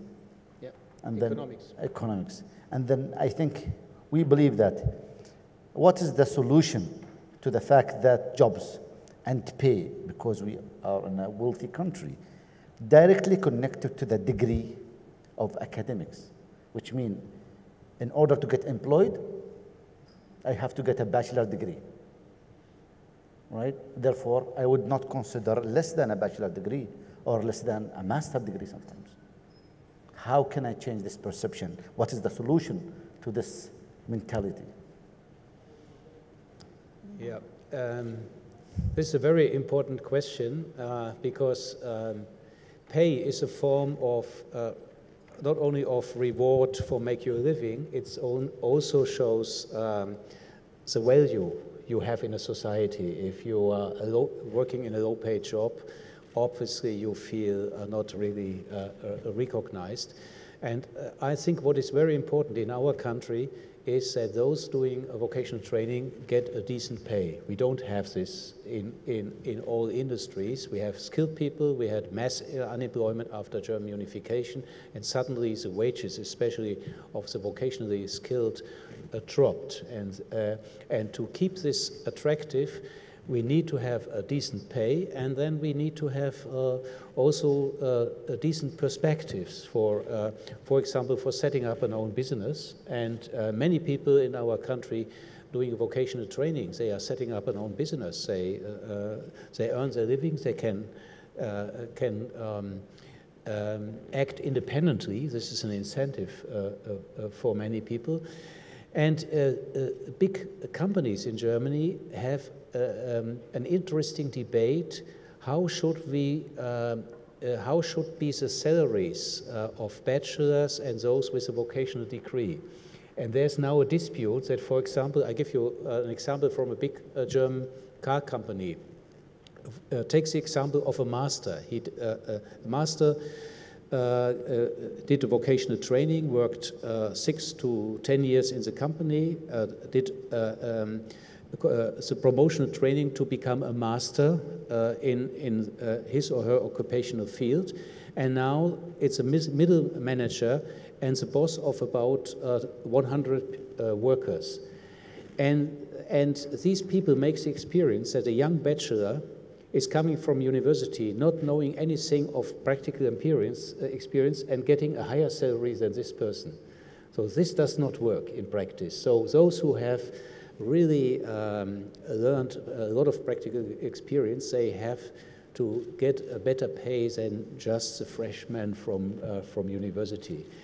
But there we have the heritage of all status differences, and to adjust these pay scales is a very, very difficult job, and we are just starting to do this.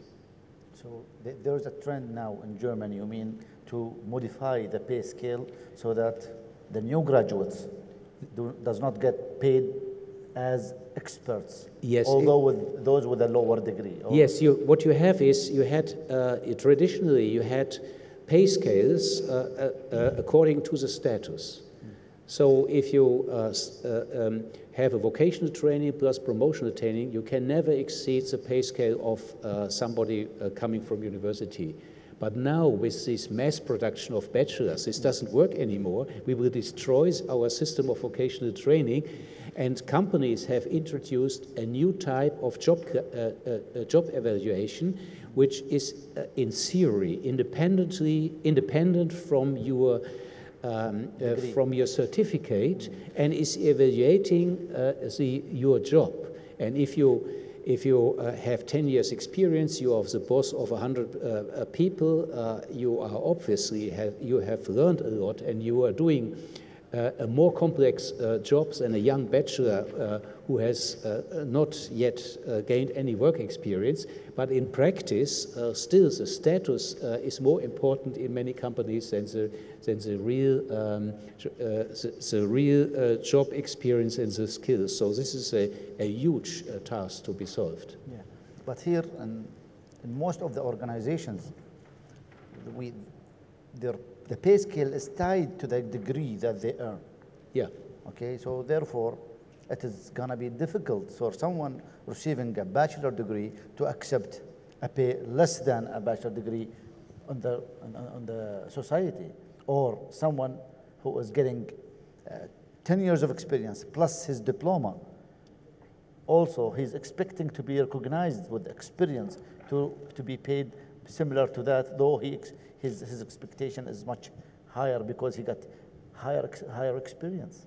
But the society or the job placement or the organization that he serves does not recognize that. That's why we have introduced locally, as you heard Mr. Mohammed Al-Gabesi from ADNOC, that they give an incentive for their employees to go and complete their studies to get a bachelor degree, and then they meet that target, which is getting a bachelor, so they can excel again in the career ladder. But this also undermines the fact that these people have a bachelor now, but also 10 years of experience or more, right? But well, if we take it from an apprentice, just like what you did, Professor Ursula, you selected banking, and then you, at an instant, somehow happened in your life, you decided to change your career and went back to, I think, academia. And then what triggered that? And how did it happen so that you can continue? What is the system? How the system allows this to continue on different track? Yeah, I mean, that's a very important question. First of all, when I was in the age of 15, I just had enough of school, I have to say. And I was quite a difficult young girl, I have to say. And my parents, they would like to have me in the school, but I say, you know what? That's for me not the right way to go for. So I decided myself, I don't know how money works. So that was my trigger question. How money works? I don't know what money is for. I would like to work in a bank, and I'm sure if I work in a bank, I know it afterwards. And of course, I did my experience, and as I was kind of stubborn girl, I learned a lot, not only how money works, but also a lot about how companies work. And the problem is this adolescence phase, half of the cohort, I guess, in every country is like that in this phase. They are looking to become adults. They would like to be integrated in an adult setting, as Miko, for example, said they would like to be treated as an adult because they are in the phase to get through a process where they would like to be treated as an adult. I was the same. So I was treated like an adult in the bank and had a lot of responsibility from the first year on, being in the cashier service, serve clients. I was proud about that. And it is important that you can offer to students things like that. With 19 years, I know how money works, and I say, that's not what I'm going to do the whole life. So therefore, I decided to do academic baccalaureate in a distance learning course. So as well, I get a lot of experience. I work, after all, in a bank. Besides that, I was starting studying. And if you have all the possibilities, I mean, that's the easiest thing. From that point on, I was on the scientific field. I would like to learn more and more. But the apprenticeship, for me, was very crucial because I developed my own self-esteem. I know that I can earn my living and I can go on with further education. So I can actually continue with that from the youth point. I think it's very important not to have dead ends in education, as well as the societal point. Just a story comes to my mind. A good friend of mine in Finland went to vocational school and after that worked a few years in a paper mill. And then he decided, okay, I want to do more. Went to the University of Applied Sciences. Now he's got a university degree and he's running a global company.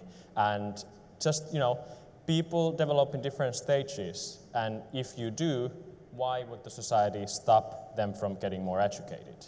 Because as we've talked earlier, if you can have the practical view combined to the theoretical view, that's the best. I think we have too many people who only understand either the theory or the practice, and we need more people who can see both. Professor Santos, you mentioned earlier that VET, and we all believe in this actually, that VET has a negative reputation. So if it is, how can we resolve this? Well, I think that's a very difficult question to put to me, but in any case, I think there are things that we can do from public policy perspective. I think we've got to be careful, you know, when we're talking about pulling people to VET or pulling people to higher education. I think there's a mix. I mean, people in their careers, they decide what they want to do on two, I would say, basically two aspects. One is the inherent vocation that we have. You know, some people are vocation for music. You know, I would love all my life when I was a kid, I would love to play guitar. I've tried a few times, it just doesn't work. I love it, but it doesn't work. I've got no skills for music at all. So I think that, you know, people have their own will and we cannot contradict that. What we can do from a public policy perspective is allow them to have informed choices. So it is up to us to provide information that allow people to mix what is their natural vocation with what is the possibilities for them to grow, to be active citizens in life, to have their own profession and so on. And of course, it's also for us at the public level, not only to provide this information, and we can do that in many ways. We can have guidance systems in place, you know, public employment services, education systems in high school can help students in, you know, telling them, look, these professions, I'm not telling you have to go to them, but if you go for this profession, you have more possibilities of getting employment. You have more possibilities of getting a better salary or a worse salary. It's up to us to inform people so that they do informed choices. But I think we should refrain from a public perspective to force people to go in certain directions, because I mean, there's nothing worse than someone frustrated working in a job. You know, we spend most of our lives, in fact, working, or at least a very significant part of it. If we are not happy with our jobs, I don't think anyone can be productive. So I think, you know, we've got to moderate this. We cannot think of macro-managing the whole thing in a way, we need 500 electricians, so we're going to push 500 people in that direction. It's up to us to identify future skill needs, to, you know, provide the VET systems, for example, to be capable of providing those skills. But at the end of the day, it's an individual decision. What you do with your life is an individual decision.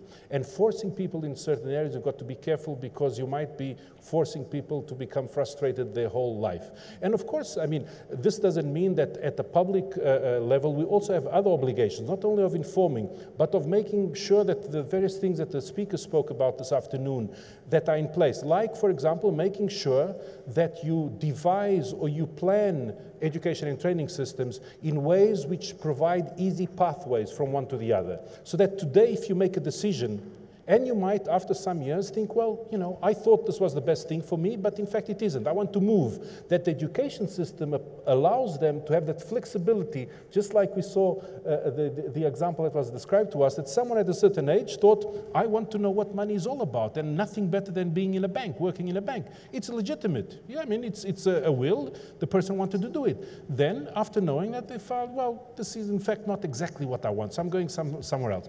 I'll just, as an anecdote before I pass, I'll just tell you my daughter. I have two kids. I've got a daughter that is now finalizing her studies in medical studies.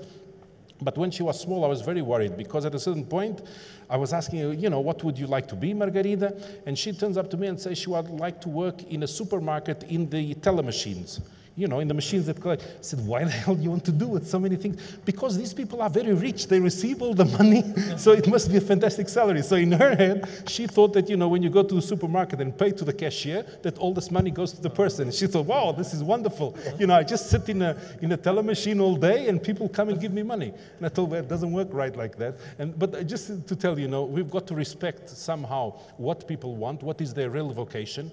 But at the public level, what we've got to do is, first of all, make sure that the education system allows for this permeability, that people can change. It's legitimate that people change their minds throughout life. Let's help them do it. Let's devise education training systems which has the flexibility of allowing this, that whatever choice you do today, we're not putting people in a ghetto. We have that responsibility. And the other responsibility, as I said, is also on guidance systems. Show them, you know, for example, when people have negative views of vocational education and training systems, if you have research being conducted, like the Swiss do, like the Germans do, that show that, in fact, if you choose vocational training, you are not worse off than someone that goes to university, because most probably you'll get a job much faster than someone that goes and take a course in law, for example, or you might even have higher salaries. So, you know, it's kind of this information that I'm saying, that we can conduct it, we can support it, and then we can give guidance to people, tell them, look, there will be so many job openings in information technologies in the future, because we see that a certain sector, there will be 5 million people going into pension because of the the demographics and so on. So there will be a lot of opportunities there. We can provide this, and what I'm trying to say is that the inner vocation of people is important, but we also have a role to play. It's not only that, and we can help them in all those decisions throughout life. So career guidance, we call it here career counseling actually, at the level of grade 9 up. But for career guidance, when can we start? When do you think, Professor Gerhard? Shall we start at grade 6? Maybe Mecca could also elaborate on this. Is it grade 6 or is it 7 or maybe as early as grade 1? We have a very intensive discussion on this because as all other European countries, we have a certain number of dropouts from school. And we have the experience that if we look after them when they are 16, it's definitely too late. So in my state in Germany, North Rhine-Westphalia, we now have a new scheme introduced. It was introduced first in a few cities and then extended, and now it's mandatory for all schools across the country. It's in grade 8. That there is counseling and also there is a help for developing individual profiles for people who do not know what they want to do. So more intensive counseling lasting up to 2 days. And also there is an internship for everybody, mandatory, going 1 week in a company or in the public service. Our institute is just evaluating it. There are some problems to extend it to everybody. So I'm not really sure what is better, to have it for everybody or more targeted to certain people. So I don't have a definite answer right now, but what we definitely need is we have people, young people in the age 12, 13, 14 to 16 who are tired of school, and for them some practical learning is much better. So they are set up in some European countries, in some German areas as well, schools with higher share of practical learning, especially for young people who have substantial difficulties, and some, in the end, they develop very well, and they also develop or discover their interest in theoretical learning later on, but they don't see at a certain time in their developments and the practical sense of certain theoretical learning, and this you only learn in practice. If I can continue quickly on that. I think this is a question where we have no standard solution. I'll share my story. I was the case that on 9th grade, about age of 15, my teacher who was responsible of student counseling asked me, so Mika, I think you know what you want to do. I said, yeah, I know. So that was my career counseling. Well, but it worked out for me because I actually knew. But then you have some young people who do not know. So you have to be able to ask that early enough and trigger that process of thinking about it, and then when they need, they can get the answers. But I think what we need to be careful about is that it's not necessarily something that comes from the school and the schooling system. I think because the teachers who talk to the students about this, they are teachers. They have an idea generally about all the education and different careers. But for young people to meet with the practitioners, because if someone can inspire you and actually tell what the work is like, as I taught in my speech, that can be much more powerful than any teacher ever telling about what the career path is about. So that's, I think, the individual responsibility of everyone telling to the youth what the job is actually like is the most important. And I don't think we do that too often. We assume that we're being asked when a student wants to know that, but we can actually tell, because I think I wanted to know when I was young about different career options, and I would have wanted some people to explain me, okay, come to my work for half an hour. In Switzerland, we start in the 8th grade with that. We have a very sophisticated career guidance center. It's mandatory for teachers to go there with the classes. But what I've learned is, maybe in addition to what you've said yet, is that we involve young people who are doing actually an apprenticeship. We call that the peer-to-peer speech.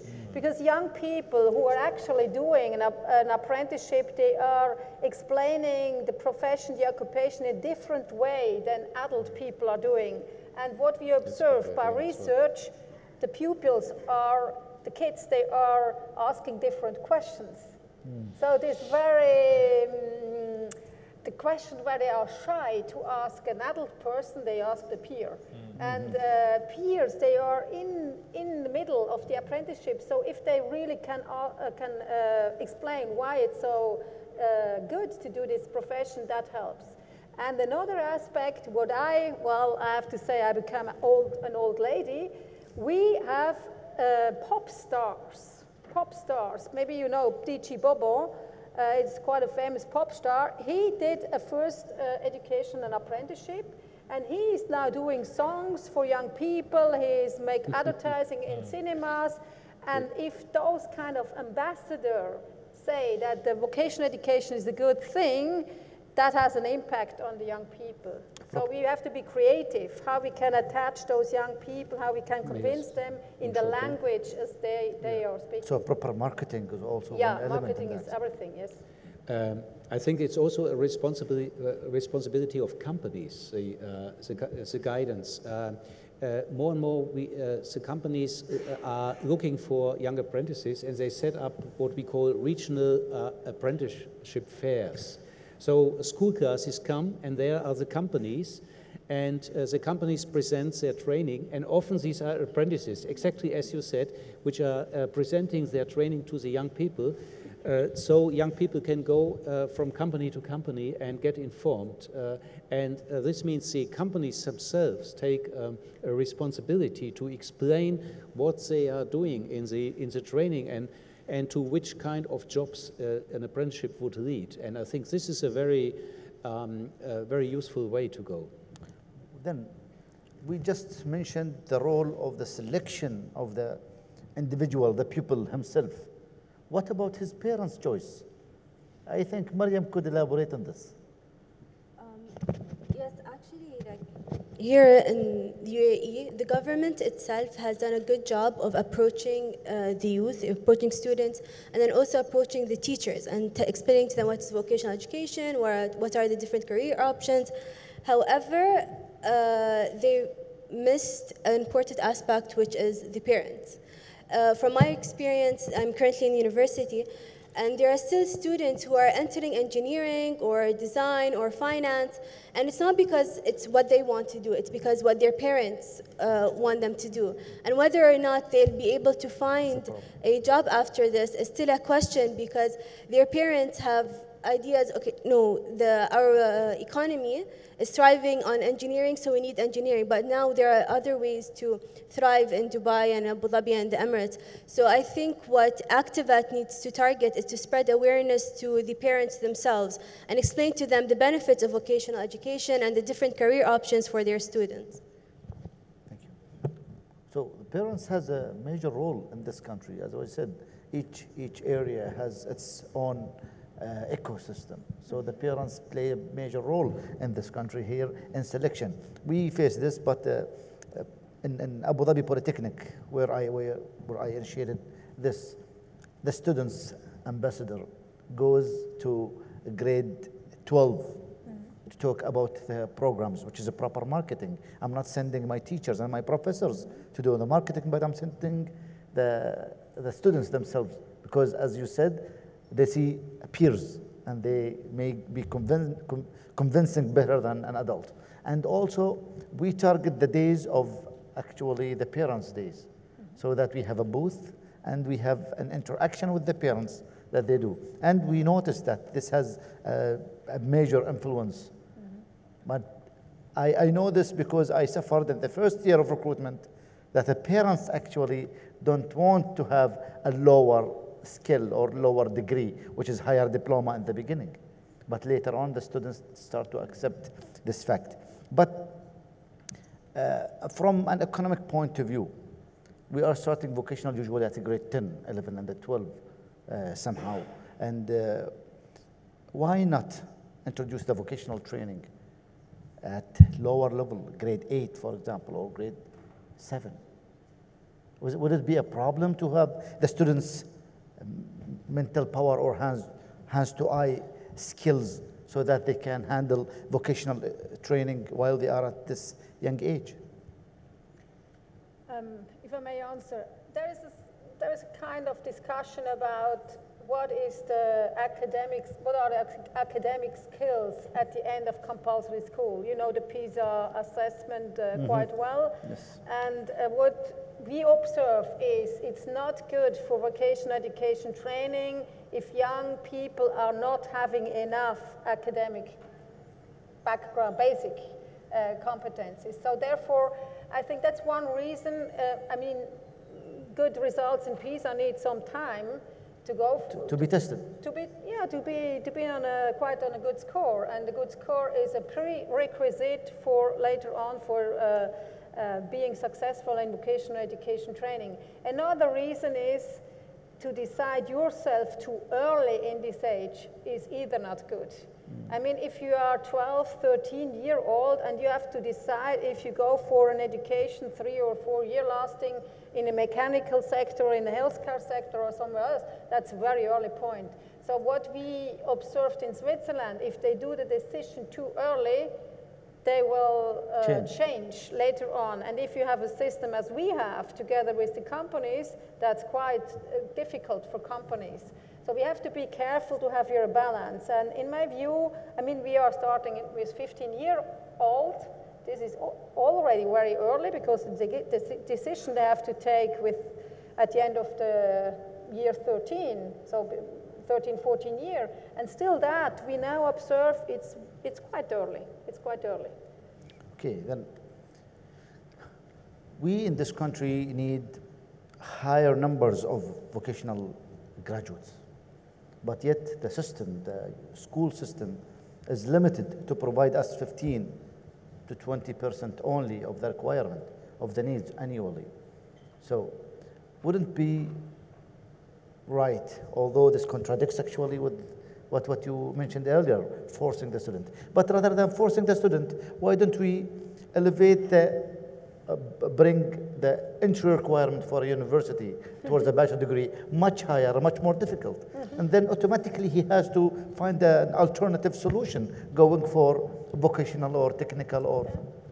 Yeah, well, I see some merit in your proposal, but I also see a very big risk because it can further stigmatize the vocational training as second choice for the weaker, because if you increase the standards, saying that if you want to go to higher education, it is so good that you really have to be the excellent, because otherwise you cannot get it.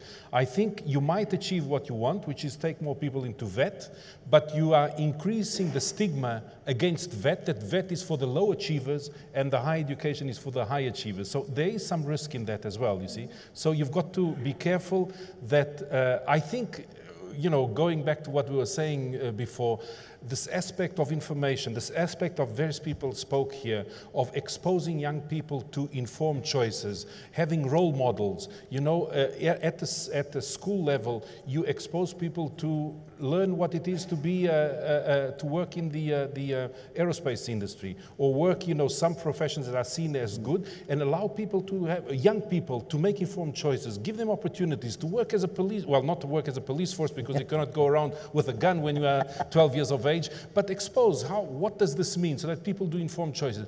This solution that you proposed is, I mean, you might achieve what you want, but I think in the long run it has the negative aspect of increasing the stigma, that because you couldn't get into university because the tests were so difficult, then you go to something else. So that is reinforcing the idea it's a second choice. Because in fact what I wanted is to go to university. I didn't manage, so okay, I go somewhere else. But see, I if see we that open risk. the alternative now, so that you go to the second tier, but you can excel towards the first tier again, because you are continuing education. Yeah, We are opening the path, but we open a sideway path and then upward path.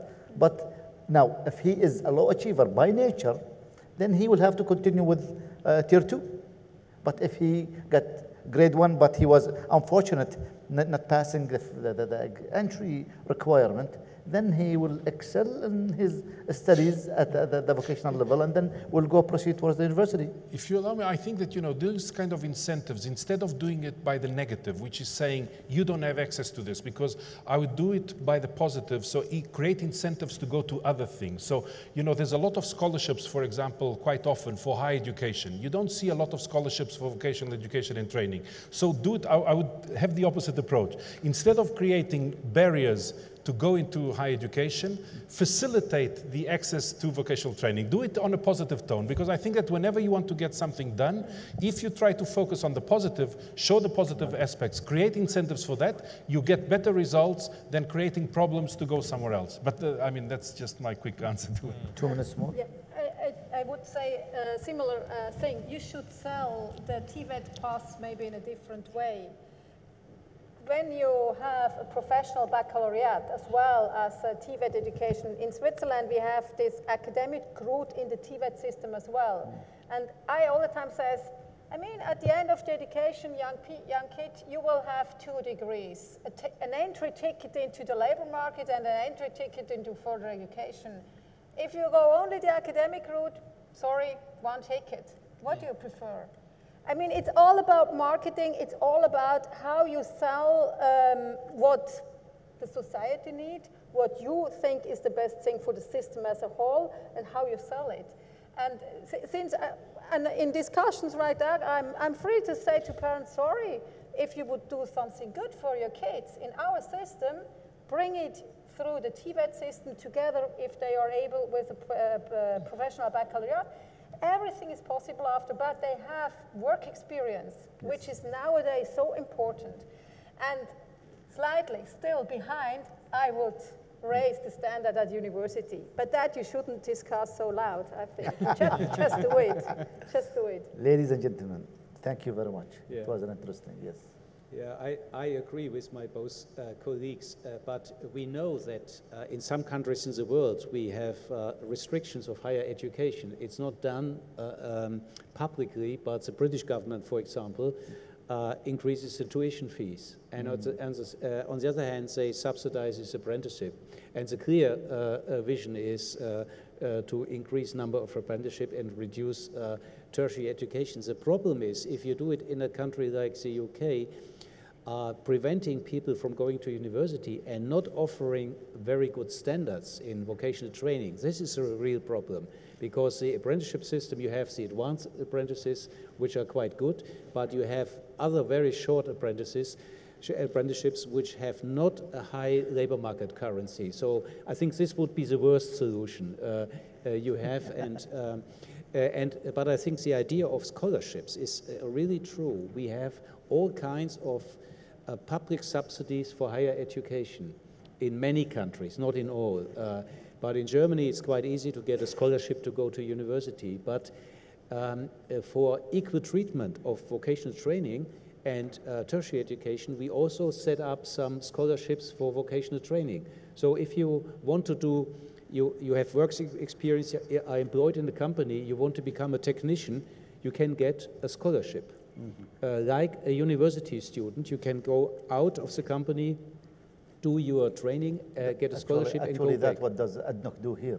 They are promoting by providing more scholarships in number and in incentive to that. That's very important, but it requires, at the same time, that the company is supporting these people.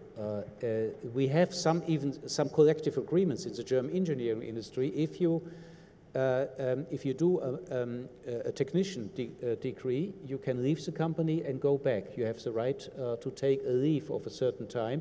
So it requires some flexibility. So the companies also play a very important role by giving signals to the labor market. Thank you very much. Thank you all for the interesting panel. Thanks.